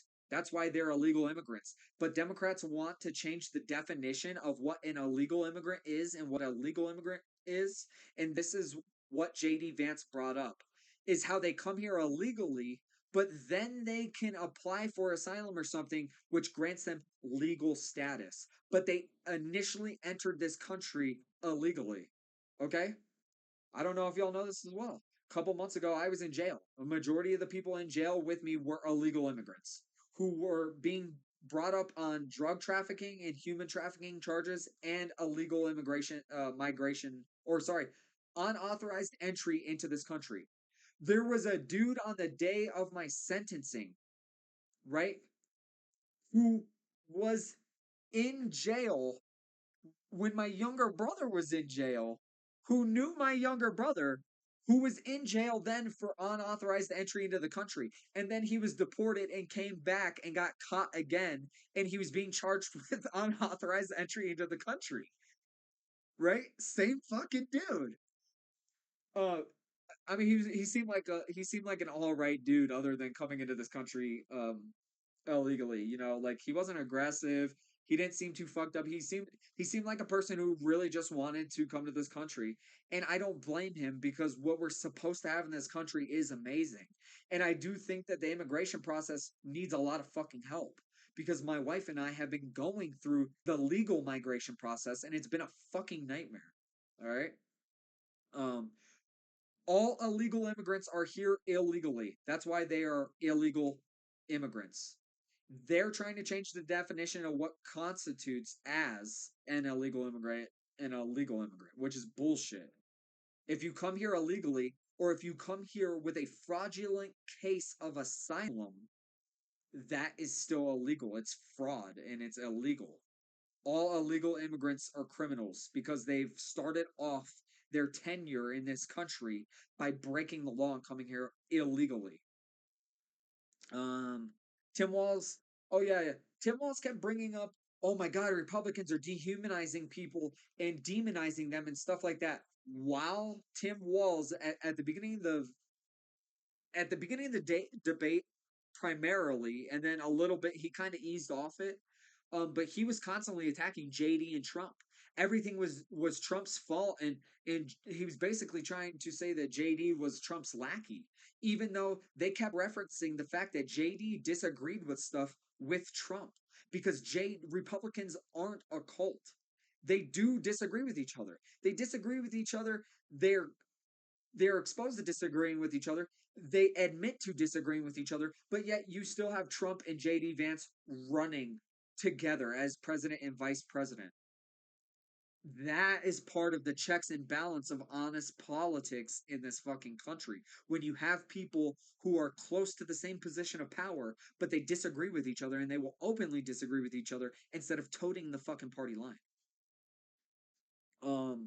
Tim Walz claims it's Trump's fault for the economy because of COVID.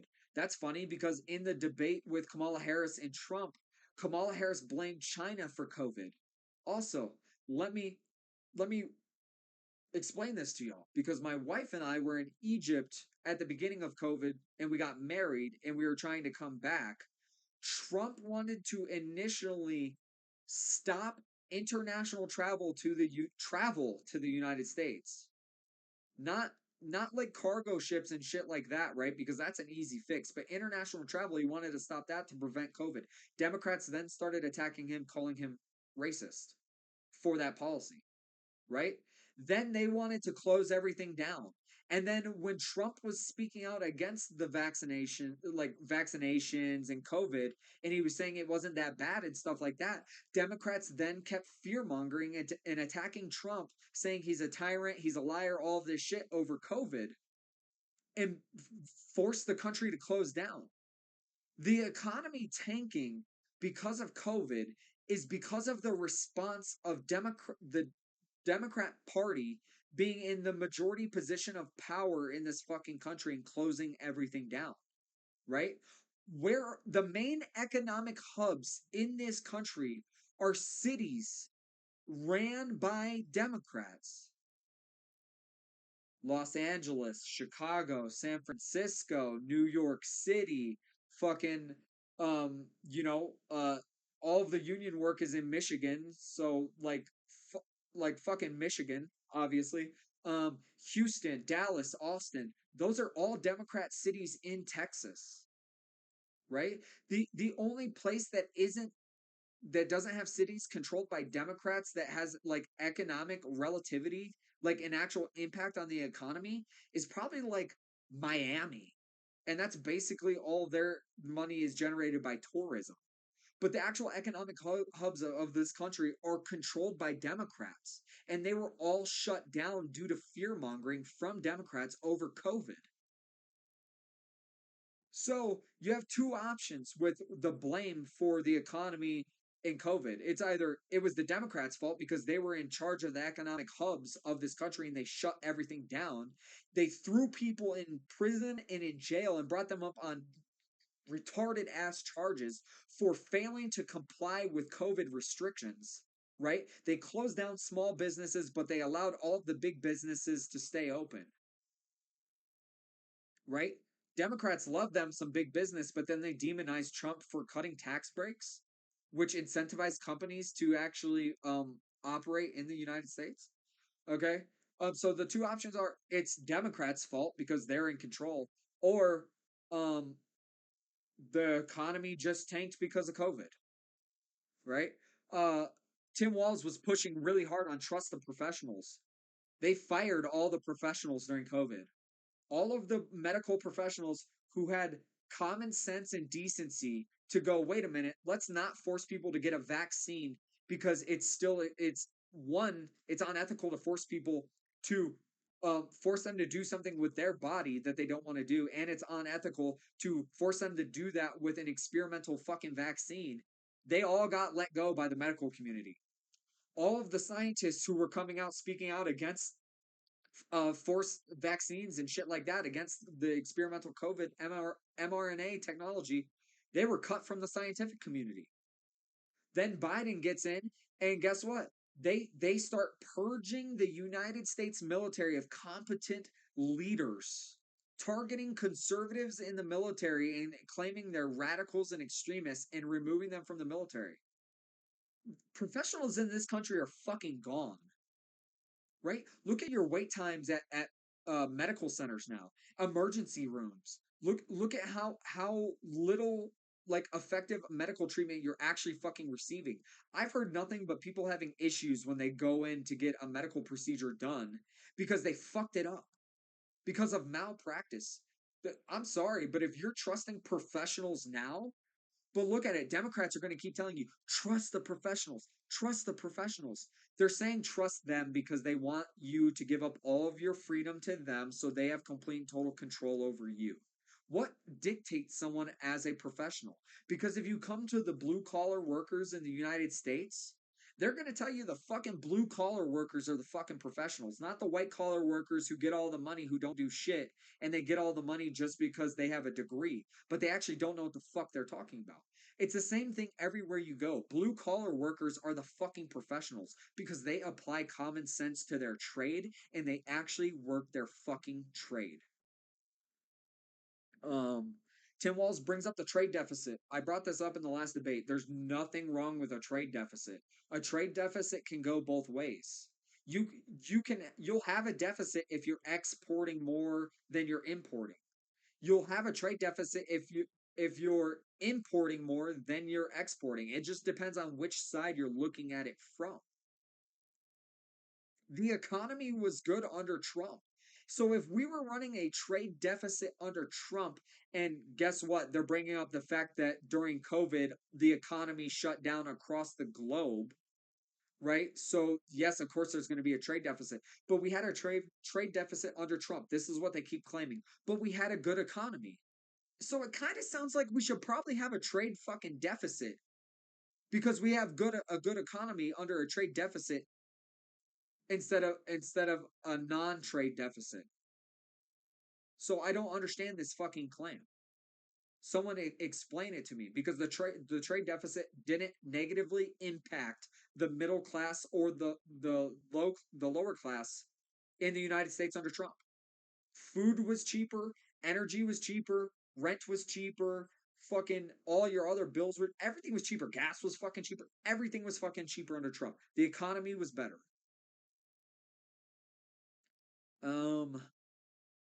Tim Walz avoided answering the question about him lying about Tiananmen Square. Okay, so Tim Walz just came out and said that, oh, he's a patriot and he loves democracy and blah, blah, blah, stuff like that. And he lied that he was in China during the revolution and that he was in China during the Tiananmen Square massacre. And if you aren't familiar with this, right, this is when the communists took over China and they threw out the the demo the well really the democracy supporters in China, and those are the people who fled China to become Taiwan. Okay, Tim Walz said he was there during this time. They in the CBS interview they brought up the fact that he was just caught red-handed lying about the fact that he was there. Not to mention that Tim Walz has also lied about um the kind of tacos he eats. He said that he only eats beef and cheese fucking tacos, and he claimed they're white guy tacos, which I find incredibly fucking offensive because I know almost no white people who just eat beef and cheese fucking tacos. And he said the beef was even unseasoned. Dude, Britain, right? Colonial power Britain had the spice wars. White people went to war and killed other people over fucking spices, and white people are responsible for spices being all around the fucking globe. Right? White people love spice. I don't know what the fuck this misconception is about white people having bland food and shit like that. What are you listening to right now? So Tim Walz lied about the kind of tacos he ate. And it was found out that Tim Walz actually has an award-winning, like he did a competition, and he has an award-winning spicy taco recipe, right? He lied about his military service. He lied about his rank and his position in the military. He lied and said that he fought in Iraq, right? And it's come out he didn't. He left the military pre-invasion into the Middle East. Okay? He did not serve in war. He did not achieve the rank of E9 in the military. But he claims he did, and he claimed that he did for the last like 20 fucking years. It's actually like 15 years, right? He's been lying about it that long. So they brought up the fact that he lied about being in Tiananmen Square, or sorry, in China during the revolution. And they called him out on this, and he completely deflected the question. And he didn't fucking answer it. He just, and you saw, look at this debate. You saw on his face, he had nowhere else to go. He was caught in the lie, and he was just like, he kind of just tried to like go with it, you know? CBS brings up JD Vance disparaging Trump's economic policy by saying he said in the summer of 2020 that Trump failed to deliver his economic populist policy. That's true. Trump did fail to deliver his full economic populist policy because Democrats would not support any bill that Trump wanted to pass. And Democrats controlled Congress. And for a time, they controlled the Senate under Trump. So no bills were fucking passed. But let me point out. So CBS tries to claim that JD Vance disparaged Trump's economic policy by saying that he failed to deliver his economic populist policy. JD Vance just points out the fact that Trump did not deliver his full policy. Trump didn't even deliver his full economic policy, and look at how good of a fucking economy we had. Everything was cheaper. It was way easier to fucking live. I've already heard multiple people since I moved bring up the fact of how much their water bill and electricity bill and gas bills have gone up this year. Right? Looking at the paperwork I got from the city I live in about the rates for water usage, the rate for water usage in my little town is going to go up by 4 times the amount that it is today by 2029. It's going to be 4 times the amount just for a base water usage that they charge you.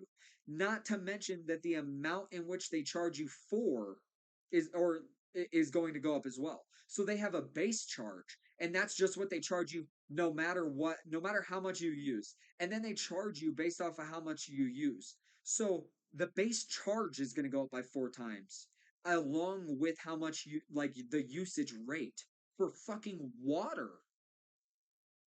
Yeah, the economy's not fucking good. Tim Walz question about supporting abortion up to 9 months. Tim Walz did say that he supports women having abortions all the way up until giving birth, because he believes it's solely the woman's choice to decide whether or not they have these abortions or not. He is right, though. Tim Walz is saying that's not what the law says. Yes, because there's actually reasonable people under Tim Walz, the lawmakers of his state, who prevented that because they were like, this is completely batshit crazy. Roe v. Wade is brought up, right? And they keep bringing up a national abortion ban. Republicans overturned Roe v. Wade. Roe v. Wade is what set the precedent for the federal government to be able to have the power to decide whether or not women can have abortions or can't have abortions. Republicans literally made it to where the federal government no longer gets that say. The federal government does not have the power to dictate a federal abortion ban because they overturned Roe v. Wade. The precedent has now been set. So it's complete and total bullshit. Roe v. Wade returns power to the states.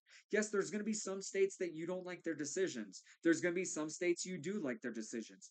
But they took power away from the federal government and gave it back to the states, which gives it back to the people. JD Vance brought up, yes, you might not like the decision, but the power was given back to the people to decide for themselves whether or not they want to allow abortions or not.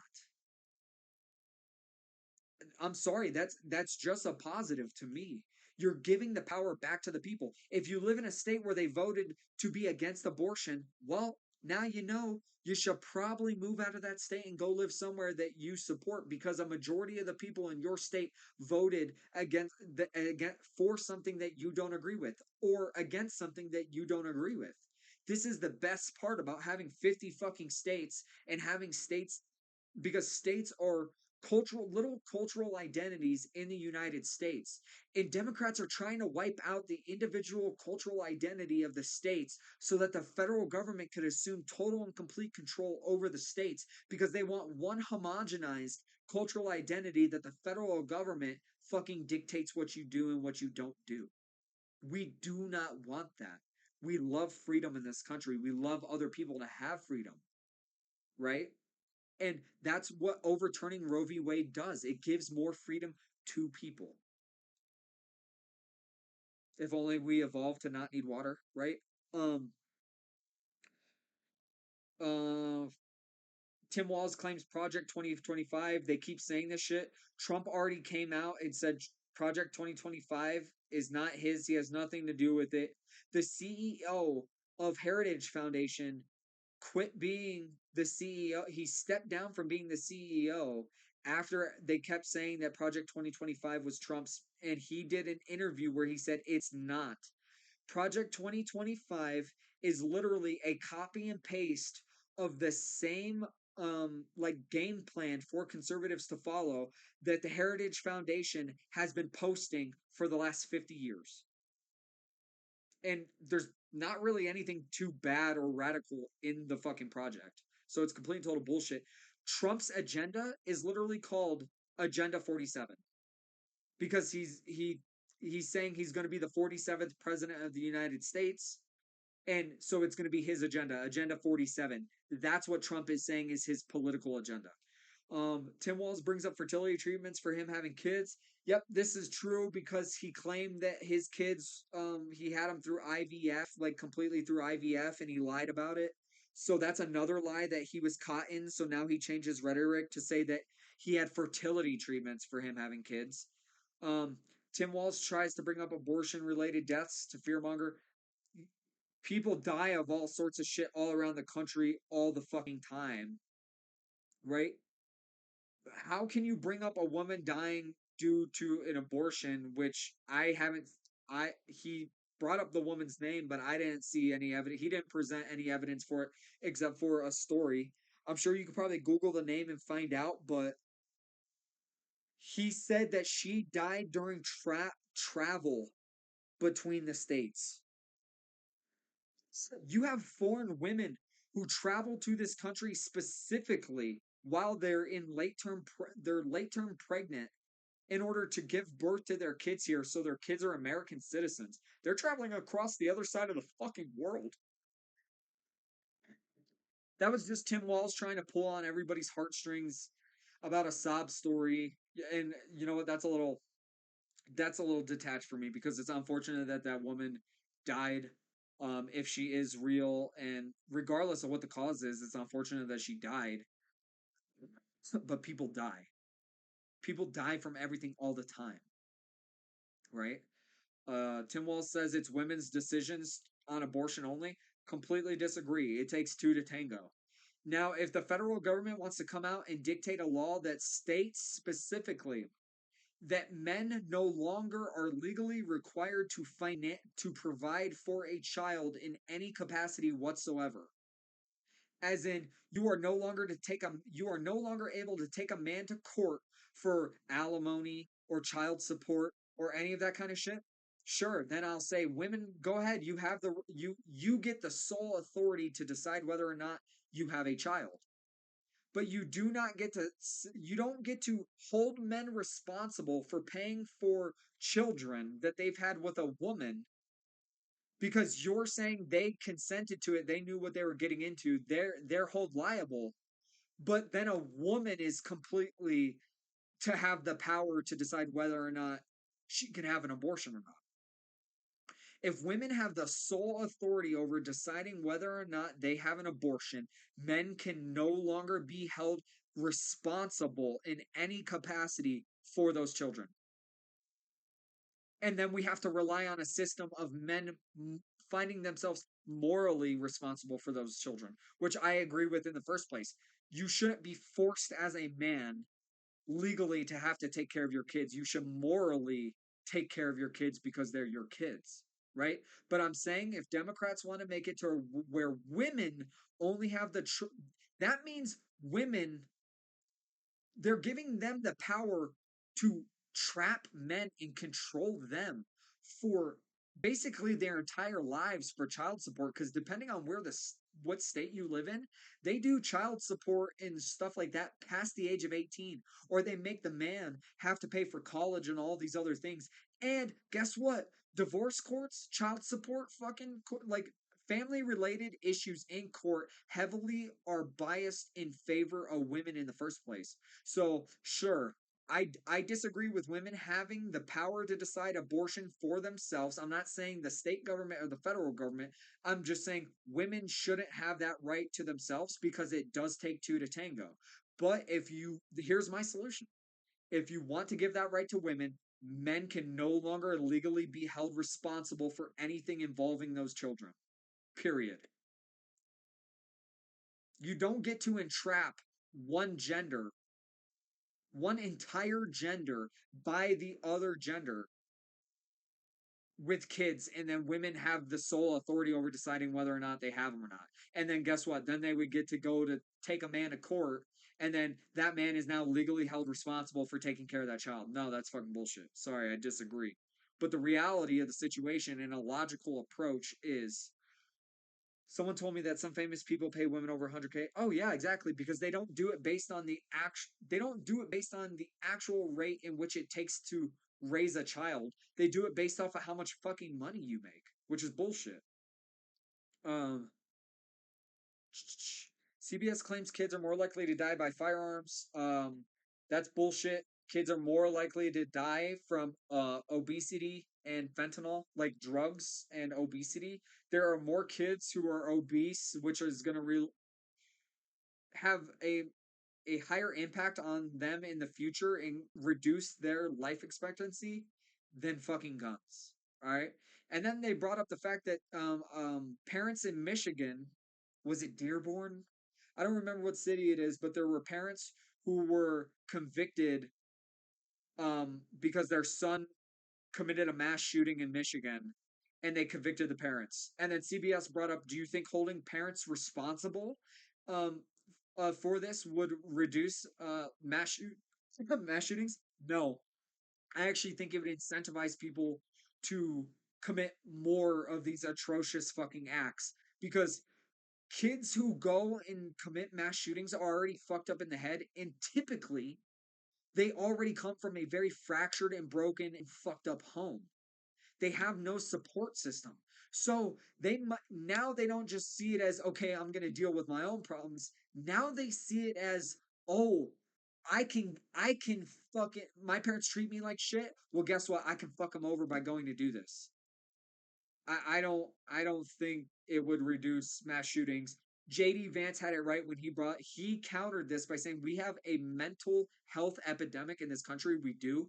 We're not raising men to be resilient and be like men, and we're not raising women to be resilient and be like women. So now you have people who are confused. They're spending their formative years confused as fuck about who they are, what they know, what they think, all this shit. They have no answers. They have no support network. They have nothing, because Democrats are trying to strip away the support network from people. They don't want you to have small communities. They don't want you to have small businesses that take care of the town.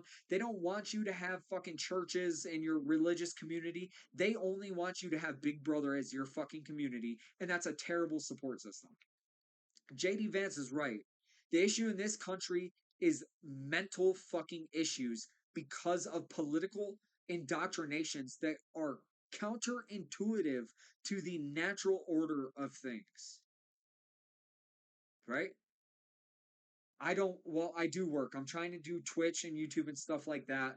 Obviously, it's slow rolling, right? But my wife, she brings home the bacon. So I'm sitting here talking about the natural order things. Guess what? My wife brings home the bacon. I feel like shit every single day because I'm a man. I'm supposed to take care of my family, their protection, their health, their well being, all of that. I'm a man. That is what men are supposed to do. And that's how we should raise men, to want to preserve things. That's what makes you a conservative. You want to conserve things. Conservationists are the people who are responsible for the national parks in this country. They're responsible for wanting to preserve the beauty of this country, right? Conservatives want to preserve what things are supposed to be. You want to conserve like the family unit, right? There is a natural order of things. Women are better at certain things than men. Men are better at certain things than women. JD Vance is right. The issue is mental health, not all the other bullshit. JD brings up illegal firearms because of the border. That's true. Mexico is currently trying to sue the United States and multiple companies in the United States over firearms um,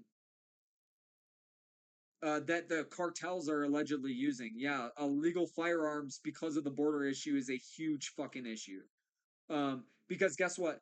The cartel can use they can use people to legally purchase firearms, and then those people give them to the cartel, and then the cartel scratches off serial numbers or whatever, or gives them to people who do not have legal access to firearms. The issue, JD Vance is 100% right. Illegal firearms are a product of Mexico refusing to do anything about the cartels. Um, in this instance, obviously there are illegal firearms outside of the cartel in this country, but JD Vance was right about that.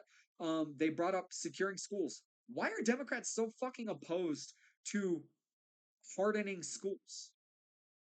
This is something that the federal government does. It's literally called a soft target and a hard target. A soft target is something that's like super easy to attack, and a hard target makes you think twice. Why is it that politicians can have armed security, rich people can have armed security, um, but we're so scared of putting armed security around our kids?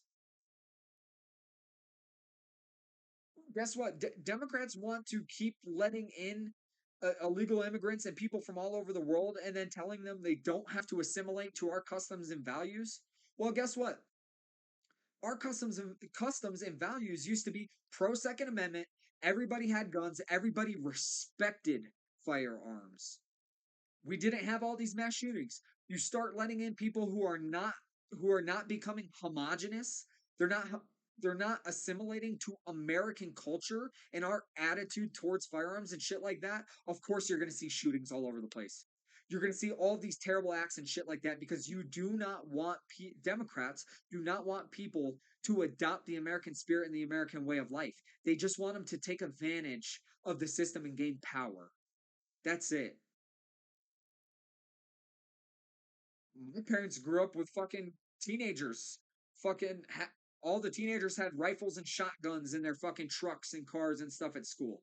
You didn't have nearly all these fucking issues. An armed society is a polite society. Raise your kids to respect firearms. Stop fear mongering because this is what causes people to charge at other people who have firearms and then they get fucking shot because they think, oh my God, he has a gun. He's so scary. I have to do something. But that person, it's just them having a firearm. It's not them attacking innocent people. It's just the pure possession of a firearm is driving people into a bewildered, delirious state and causing them to act fucking unintelligent. Um, Tim Walz claims the government giving $25,000 assistance to first-time home buyers wouldn't increase inflation.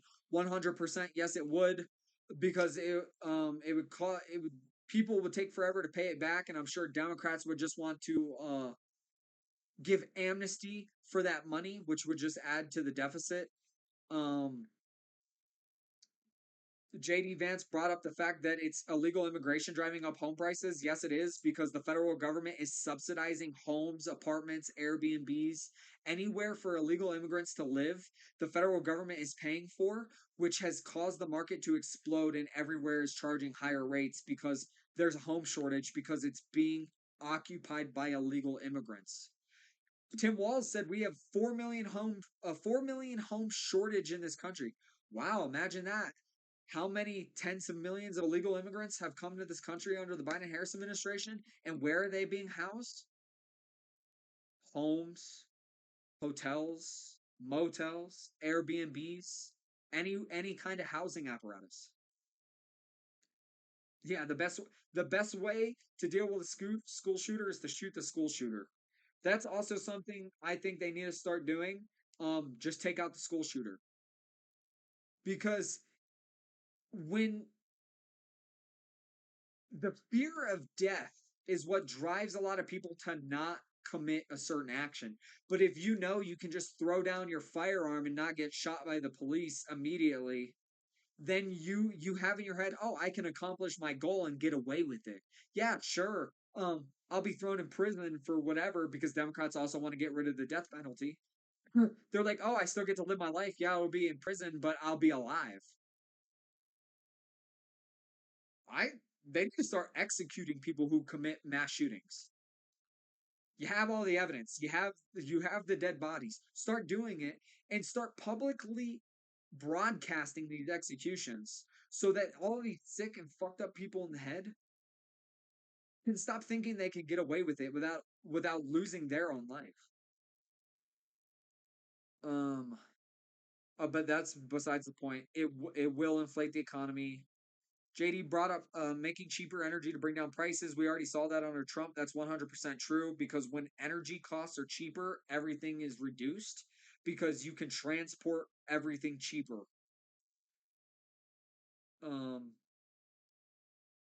Tim Walz claims crossings are down since when Trump was in office. Yeah, because Trump inherited a bad illegal immigration crisis from Obama. The stats even show he got it from Obama. It was super high, and the entire time Trump was in office, it just came down. And then shortly before Trump was starting to leave office, it spiked back up because illegal immigrants heard that Biden won the presidency and Biden and Harris were campaigning on bringing in illegal immigrants in. This is exactly why even as soon as the last presidential election was over and they declared for Biden, you started to hear about the illegal immigrant caravans coming up from South America right after. So yeah, and so now they're trying to claim that crossings are down. Yeah, do you guys know why crossings are down? You want the truth why crossings are down? Because Texas took their border into their own hands and said, "Fuck no, you're done." Texas clamped down. So now the only places to cross are New Mexico, Arizona, and fucking Southern California. New Mexico and Arizona, the border isn't as developed as Texas and California's. So it's basically a death sentence to cross into Arizona and New Mexico. But more so Arizona because Arizona is more developed than New Mexico. But Arizona and California's border aren't the same size as Texas's border with Mexico. That's why crossings are down. Because Texas took an anti-illegal immigration stance and is preventing illegal immigration in this fucking country. Oh man, imagine that. Texas is ran by Republicans. At least the governor is. Let's see. Tim Walz claims Minnesota has 20% of the world's fresh water. That's bullshit. Minnesota only borders one of the Great Lakes. And yes, all 5 of the Great Lakes combined have 20% of the world's fresh water, but Minnesota itself does not have 20% of the world's fresh water. He lied about that. I fact checked it after he said it. What's up, Brian? Tim Walz brought up 3M. Okay, he kept bringing up how Minnesota has all these Fortune 500 companies, and that's why they have paid medical leave and stuff like that for women and men who have families and shit like that. So Tim Walz is bragging that his state, one of the wealthiest states in the United States, is a host to a ton. There's a lot of wealth in Minnesota, and because there's a lot of wealth in Minnesota, this is why companies can afford to give those benefits to the employees because the employees working for those companies are typically it's it's a higher gross and net profit company, so they have more qualified employees who get paid more and get better benefits. So he's bragging that his state has a lot of wealth and that's why they're able to do shit. Yeah, no shit, Tim. No shit, Tim. But he brought up 3M. 3M is a terrible fucking company. They produce a lot, they manufacture a lot of products, right? They have been facing lawsuit after lawsuit for their earplugs that the military uses because they're cheap, ineffective, and they're bullshit. There's military veterans who have gotten paid out settlements from 3M because of their earplugs. A ton of their products constantly have to be recalled because they're cheap. Tim Walz brings up federal, and you'll see too, like a lot of tapes are made by 3M, earplugs, like a lot of different small fucking things. It'll say 3M on the back or the packaging, whatever. Tim Walz brings up federal regulations for home construction, and he's curious as to how that has a negative impact on home construction. It does, because state and federal regulations dictate where companies can source their materials from. It dictates when construction companies can start, when they have to start and stop construction of a home, and which seasons they can build and not build certain structures in. Oh, thank you. That's Romeo. I do believe in some regulation because you want to ensure that things are built to a high standard, but too much regulation kneecaps development, slows it down in bureaucratic bullshit. And Tim Walz, he was saying he doesn't understand what federal regulation is. Tim, bitch, do you know what OSHA is? Have you heard of OSHA? Are you fucking kidding me? Tim Walz brought up how he was going to say that conservatives think that healthier people shouldn't pay as much as sick people. So what Democrats like to do, hold up, buddy, I'm almost done. What Democrats like to do is socialism, right? And communism, right? They believe in a collective, okay? They believe that we should all pay the same price, right? I'm a healthier individual. I run, I work out, I do a lot of yard work. You know, I was in the Marine Corps. Why should I have to pay the same for my health insurance as someone who eats McDonald's every day, doesn't drink water, all they drink is fucking soda, and they don't work out?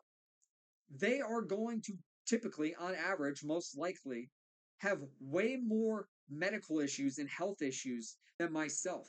They should be paying more for their medical coverage than I should. Tim Walz brought it up, right?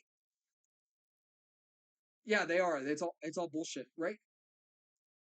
Republicans believe in meritocracy. You get what you earn. You work for what you earn, right? Why should I have to pay the same price for my shirts? I'm 5'6". I'm what they describe as a short king. All right. I'm 5'6". I wear 10.5s. I have big hobbit feet for my body, right? I should not be paying the same for my shirts or my underwear or my pants or my shoes for a dude who's like 6'7" and 300 fucking pounds. Like, I'm sorry that you got, like, if you're tall, you got the benefit of being tall. You get all the perks of being tall. Your disadvantages are having to pay more for your clothing because you literally use more material in your clothing than I do. That's meritocracy, and that's the way it should work. If you're healthier, you pay less for health insurance. If you're less healthy, you don't. Now, insurance companies overcharging old people for medical coverage is bullshit, because there's just a point in everybody's life where they start to medically break down. But this is the point in the fact of why they should get rid of Social Security and allow people to take their own money and make their own investments, because you should secure your own future financially for all of its shortcomings and all of its pitfalls. You, as someone who's about to hit retirement age, shouldn't have to worry about medical coverage because you should have already set your future up economically to handle that stuff. But that wasn't brought up in this debate. That's a different conversation. CBS was pissing me off because they kept allowing Tim to respond to everything, but they didn't always give the same benefit to JD. Tim Walz claims he had to go back to work 5 days after his kids were born. Tim Walz was in the military, and then he was allegedly a school teacher and a gym coach, an assistant gym coach, and then he was a congressman, and then a governor. There was a short period of time where he was actually working a blue collar job besides the military. And so he was saying that I get it. He was saying his kids were more important than all of the other kids that he could have an impact on with their education and their benefit, right? Because substitute teachers are trash, they suck, and it degrades our kids. It degrades kids' education when they have substitute teachers, especially when they have different substitute teachers, you know, the throughout a period of time, right? I don't know if that's true. It doesn't really seem like a valid claim or whatever. It kind of just seems like an emotional thing. Tim Walz claims tariffs are going to cost families more. Crazy. Families were paying less under Trump. Trump implemented the tariffs. The tariffs were there under Trump, and we were not paying more. We weren't. The tariffs are going to cost families more if they go along with Democrat policy and continue to manufacture outside of the United States. Because then those companies are just going to up their prices. But the entire intent of the tariffs is to force domestic side manufacturing and production capacity instead of having them as an international production source that we have to import from, which is bullshit. So we already had the tariffs. They were under Trump. We weren't paying more. They were so good for the economy. The Biden-Harris administration left a majority of those tariffs in place because they're having a positive impact on the economy. So that's a false claim. CBS brings up last election. Oh my God, dude. The last election was bullshit. They highlight how there were 62 lawsuits filed by the Trump campaign to challenge the election results. That's the right of every single president and every single candidate who runs in the election. They can challenge. It's their literal right to challenge the votes. Hillary Clinton did it when Trump won. Fucking it happened under Obama. It happened with Trump and Biden. I'm sure if Trump gets reelected, it's going to happen with the Democrat Party again. They're going to challenge the election results. They're just not going to talk about it. It's something that constantly happens in this fucking country, and it should happen because that's a fucking cornerstone of democracy to be able to challenge election results. You know where they can't challenge election results? Venezuela, Iran, North Korea, a lot of places in the Middle East. They put on shit for for show. China, Russia. Those are places where you can't challenge the election results. And that's what Democrats advocate for. They don't want you to challenge election results. They even brought it up in this debate that you shouldn't do that. Yes, you should. I am voting. I'm voting for Trump because Trump will make life better for everybody watching this stream, for myself, for veterans, for old people. Everybody will have a better life under Trump. There will be less global instability under Trump. Have you guys heard about everything happening in the fucking Middle East? Iran, a completely separate foreign country from Israel, it has attacked Iran directly twice now. And Israel retaliated to their first attack, but Iran took the initiative to attack Israel. Israel then retaliated, and now Iran is attacking them directly again with another wave of suicide drones, ballistic missiles, and other munitions. Because Israel is attacking the terrorist groups that Iran funds in the countries bordering Israel. Dude, there is no global security. There is complete and total global chaos under the Biden-Harris administration. I was an embassy security guard in the Marine Corps under Trump. Embassies and consulates weren't attacked. Biden and Harris got in office, embassies and consulates started getting attacked. I personally know Marines who were at embassies that were attacked in the Middle East after Biden and Harris got in office. You want a better future for everybody across the globe? That's under Trump. It's not going to be under Democrats. Let's see. Tim Walz brings up police officers getting beaten on January 6th. Why do the Democrats do this, but they will not tell you about the National Guard that was assaulted by illegal immigrants in El Paso? They won't tell you about the police officers assaulted every single day all across this country by illegal immigrants. They're not telling you about the police officers that were assaulted under the George Floyd riots that burned down the major cities in this fucking country. The George Floyd riots had a disproportionately negative impact on black communities in this country, but the news won't tell you about that. More police officers were legitimately killed. They were targeted during the George Floyd riots. Right? And more police officers were beaten and injured and killed during the actual riots for George Floyd than January 6th. January 6th, there was only one person to die, and that was a protester, and that was a female. That was a small female who was killed by a large man. We won't even discuss the color of the police officer who killed her, because I'm not trying to race bait like these bullshit people who always make it about race. Because I don't think it has anything to do with his color. I think it has to do with it fear-mongering. But a prior service female airman. She was a veteran of the United States Air Force. She is the only individual who was killed on January 6th, and she was killed by a police officer. She was shot by a police officer. She had no weapons on her. But whatever, it's bullshit. Tim Walz brings up imprisoning, having political prisoners. Crazy. You can go look up all of the Republicans/conservatives who've been put in prison are in jail and prison currently, who were put there by the DOJ that is weaponized against conservatives and Republicans in this fucking country currently. They're literally afraid of Republicans doing the same thing to them that they've been doing to Republicans.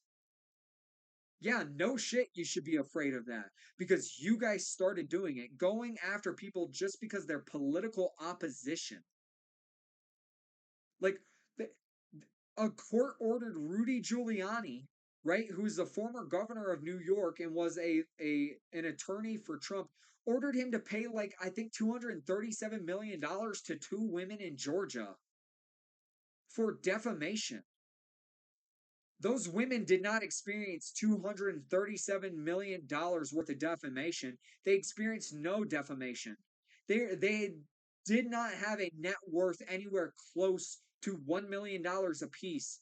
But they weaponized against Rudy Giuliani because he was affiliated with Trump. He's a Republican. He reduced crime in New York when he was a fucking governor. New York City was actually a really good place when I can't remember if Rudy Giuliani was the governor of New York or he was the mayor of New York City. You guys can fact check that. I might have misspoken. But regardless, New York City was better. I think he was the mayor. It was a better place under Rudy Giuliani. And they weaponized against him and charged him this outrageous fee because he's political opposition. Stop. Hold on, buddy. Hold on. Tim Walz brought up Taylor Swift in his closing statement. Notice how the left, the Democrats, the fucking vice president candidate for Kamala Harris somehow just equated Taylor Swift, who's a pop star, as being relevant to the governance of this country. What the fuck? I want to hear politics. I want to hear stances. I want to hear the fucking agendas that political opposition and the political candidates that I'm voting for. I want to hear that shit. I don't give a flying fuck about Taylor Swift. She's not relevant to politics whatsoever. Let me just say this. A majority of Taylor Swift's fucking music is about how she picked the wrong guy. Well, guess what? She endorsed Kamala Harris and Tim Walz. And a majority of her music is about how she has a bad history of picking what's actually good for her. I'm just going to leave that where it is. Look at who she endorsed and look at her history. All of her songs are about picking wrong boyfriends and stuff like that.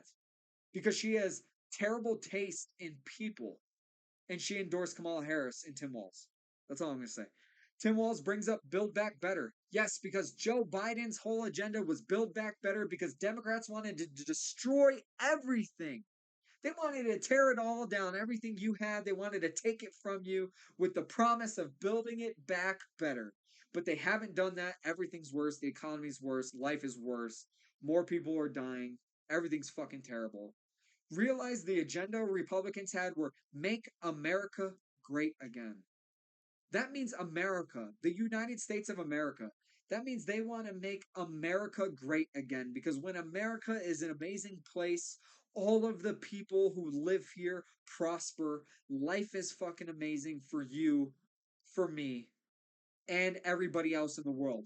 Because the United States is it has such a huge impact on the rest of the world. When we have fallen into squalor, the rest of the world does too. When we're prospering, the rest of the world does too. Republicans want to make America great again. The left says, oh my God, it's a white nationalist movement and all that bullshit. No, it's not. It's make America great again. That means all my brothers and sisters in America, which I've defined as all of the people who assimilate to American culture and adopt American values, you're my people. I don't care what your religion is. I don't care where you fucking come from. I don't care if you feel differently on some things that I do. As long as you adopt the American spirit, you're my people. And that's what making America great again is for. It's for us. It's for Americans. We have to take care of ourselves and we have to take care of each other. And that's not asking too much. The rest of the world already does that for themselves. They just take care of themselves. They don't give a fuck about the United States. Where is all the foreign assistance for Hurricane Helene? Where is it? We won't get a single cent in foreign assistance to help with a natural disaster, but we're always expected to cough up money for everybody else's fucking issues. Right? But Democrats wanted to build back better. After they make your life so terrible and they make you come crawling to them to give up all of your freedom so they have complete and total control, then and only then they'll make your life better. It's not a promise to make your life good. It's not. It's bullshit and it sounds great. Build back better. It sounds great. Hell of a campaign slogan, but you have to see past the bullshit and you have to understand the truth. You have to understand how life really works. There are other cultures out there. There are people out there who do not have the same mentalities as Americans, or what they don't share in the idea of Western sentiment. Okay? That's the reality of life. Okay? That closes all of my notes for the vice presidential debate, with the exception of one more thing, my closing statement. Right? Stay honest, stay humble, stay amazing. Right? No, I'm just kidding. This debate was actually decent. I will say, as much as I disagreed with a lot of the stuff Tim Walz tried to do and say, JD, I also go back towards the beginning of this debate. JD Vance destroys these moderators because they don't want to give him the time to respond. They want to try to fact check him but not fact check JD, they want to fact check JD but not Walz. Like JD Vance, like they muted his mic and he just spoke loud enough and they both stopped. They both kept trying to stop him and then they both stopped because he was like, "Nah, fuck this. Tired of your shit. We're not dealing with it." Right? But you know what, Tim Walz? You know what? JD Vance looked at Tim Walz when he was speaking. Tim looked at fucking JD when he was speaking. They weren't as abrasive. That's kind of what politics used to be. And we need to pull back to that substance. I want substance in my fucking in these debates. I want political candidates to actually debate policy instead of bullshit. Okay? So I'll give credit where credit's due. Tim Walz did good. He's way better of a debater than Kamala Harris, and he's way better of a debater than Joe Biden. And I think him and JD Vance actually had a constructive debate, and it was substantive. It was actually good. Well, Brian, I'm running for president in 2032. You can bet your ass I will be, and I'm serious about that. I love this country, man. I love my people. I love this country. I love everything that we're supposed to stand for, and I want that. I want that for the people. I want what I want for Americans is what I've always felt in this country and for this country. That's the best way to put it. I'm talking about the freedom, the like common sense, the freedom, this American exceptionalism. I want American exceptionalism back. I want my brothers and sisters in this country to not suffer and not struggle. I don't fucking care about the rest of the world. We can maybe start to worry about anywhere else in the world after my people are done struggling. You know, is it too early to make Rosie for president buttons? No, it's absolutely not. I should get cards made that say Rose for President 2032. Um, but you know what, guys? Thank you all so much for stopping in to this VP debate. I was a little more talkative at the beginning of the debate, but it was really hard to not like just be like, no, fucking wait, pause. We got to talk about it. That's why I started taking notes. If you missed a little bit, I recommend going back and watching the debate, or just pulling up CBS News on YouTube or anywhere else to watch the vice presidential debate on your own without my fucking narrative in the background. Watch the debate on your own without me there. Come to your own conclusions, and I'm I'm actually sure that you would come to a lot of conclusions that I've made if you're a common sense individual. So, I'll 2032 is the first presidential election I'll legally be old enough to run in. But yeah. But yeah, I recommend going back and watching it. I will download this video, and then once I get the common sense pros and cons stuff going, these will be uploaded there as, you know, like political videos and stuff like that. But thank you all so much for coming in. Oreo, Brian, Sylv, dude, I'm glad you're doing good.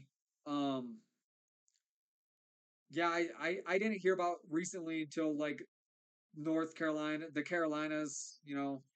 I know South is where you're at, but like the Carolinas and Georgia stuff, I didn't hear about them being hit until recently. I was actually more concerned about Matt because he texted me that they had to evac. Um, they were evacuating prior to the hurricane, but you know, I hope you come back soon, man. I hope you're doing good. Let me know if there's anything I can do for you. Um, yeah. But remember, y'all, this is Respawn Rose bringing you the truth, bringing you common sense. We can agree, we can disagree, we can agree to disagree. I don't care, right? We need to bring the common sense attitude back to Americans.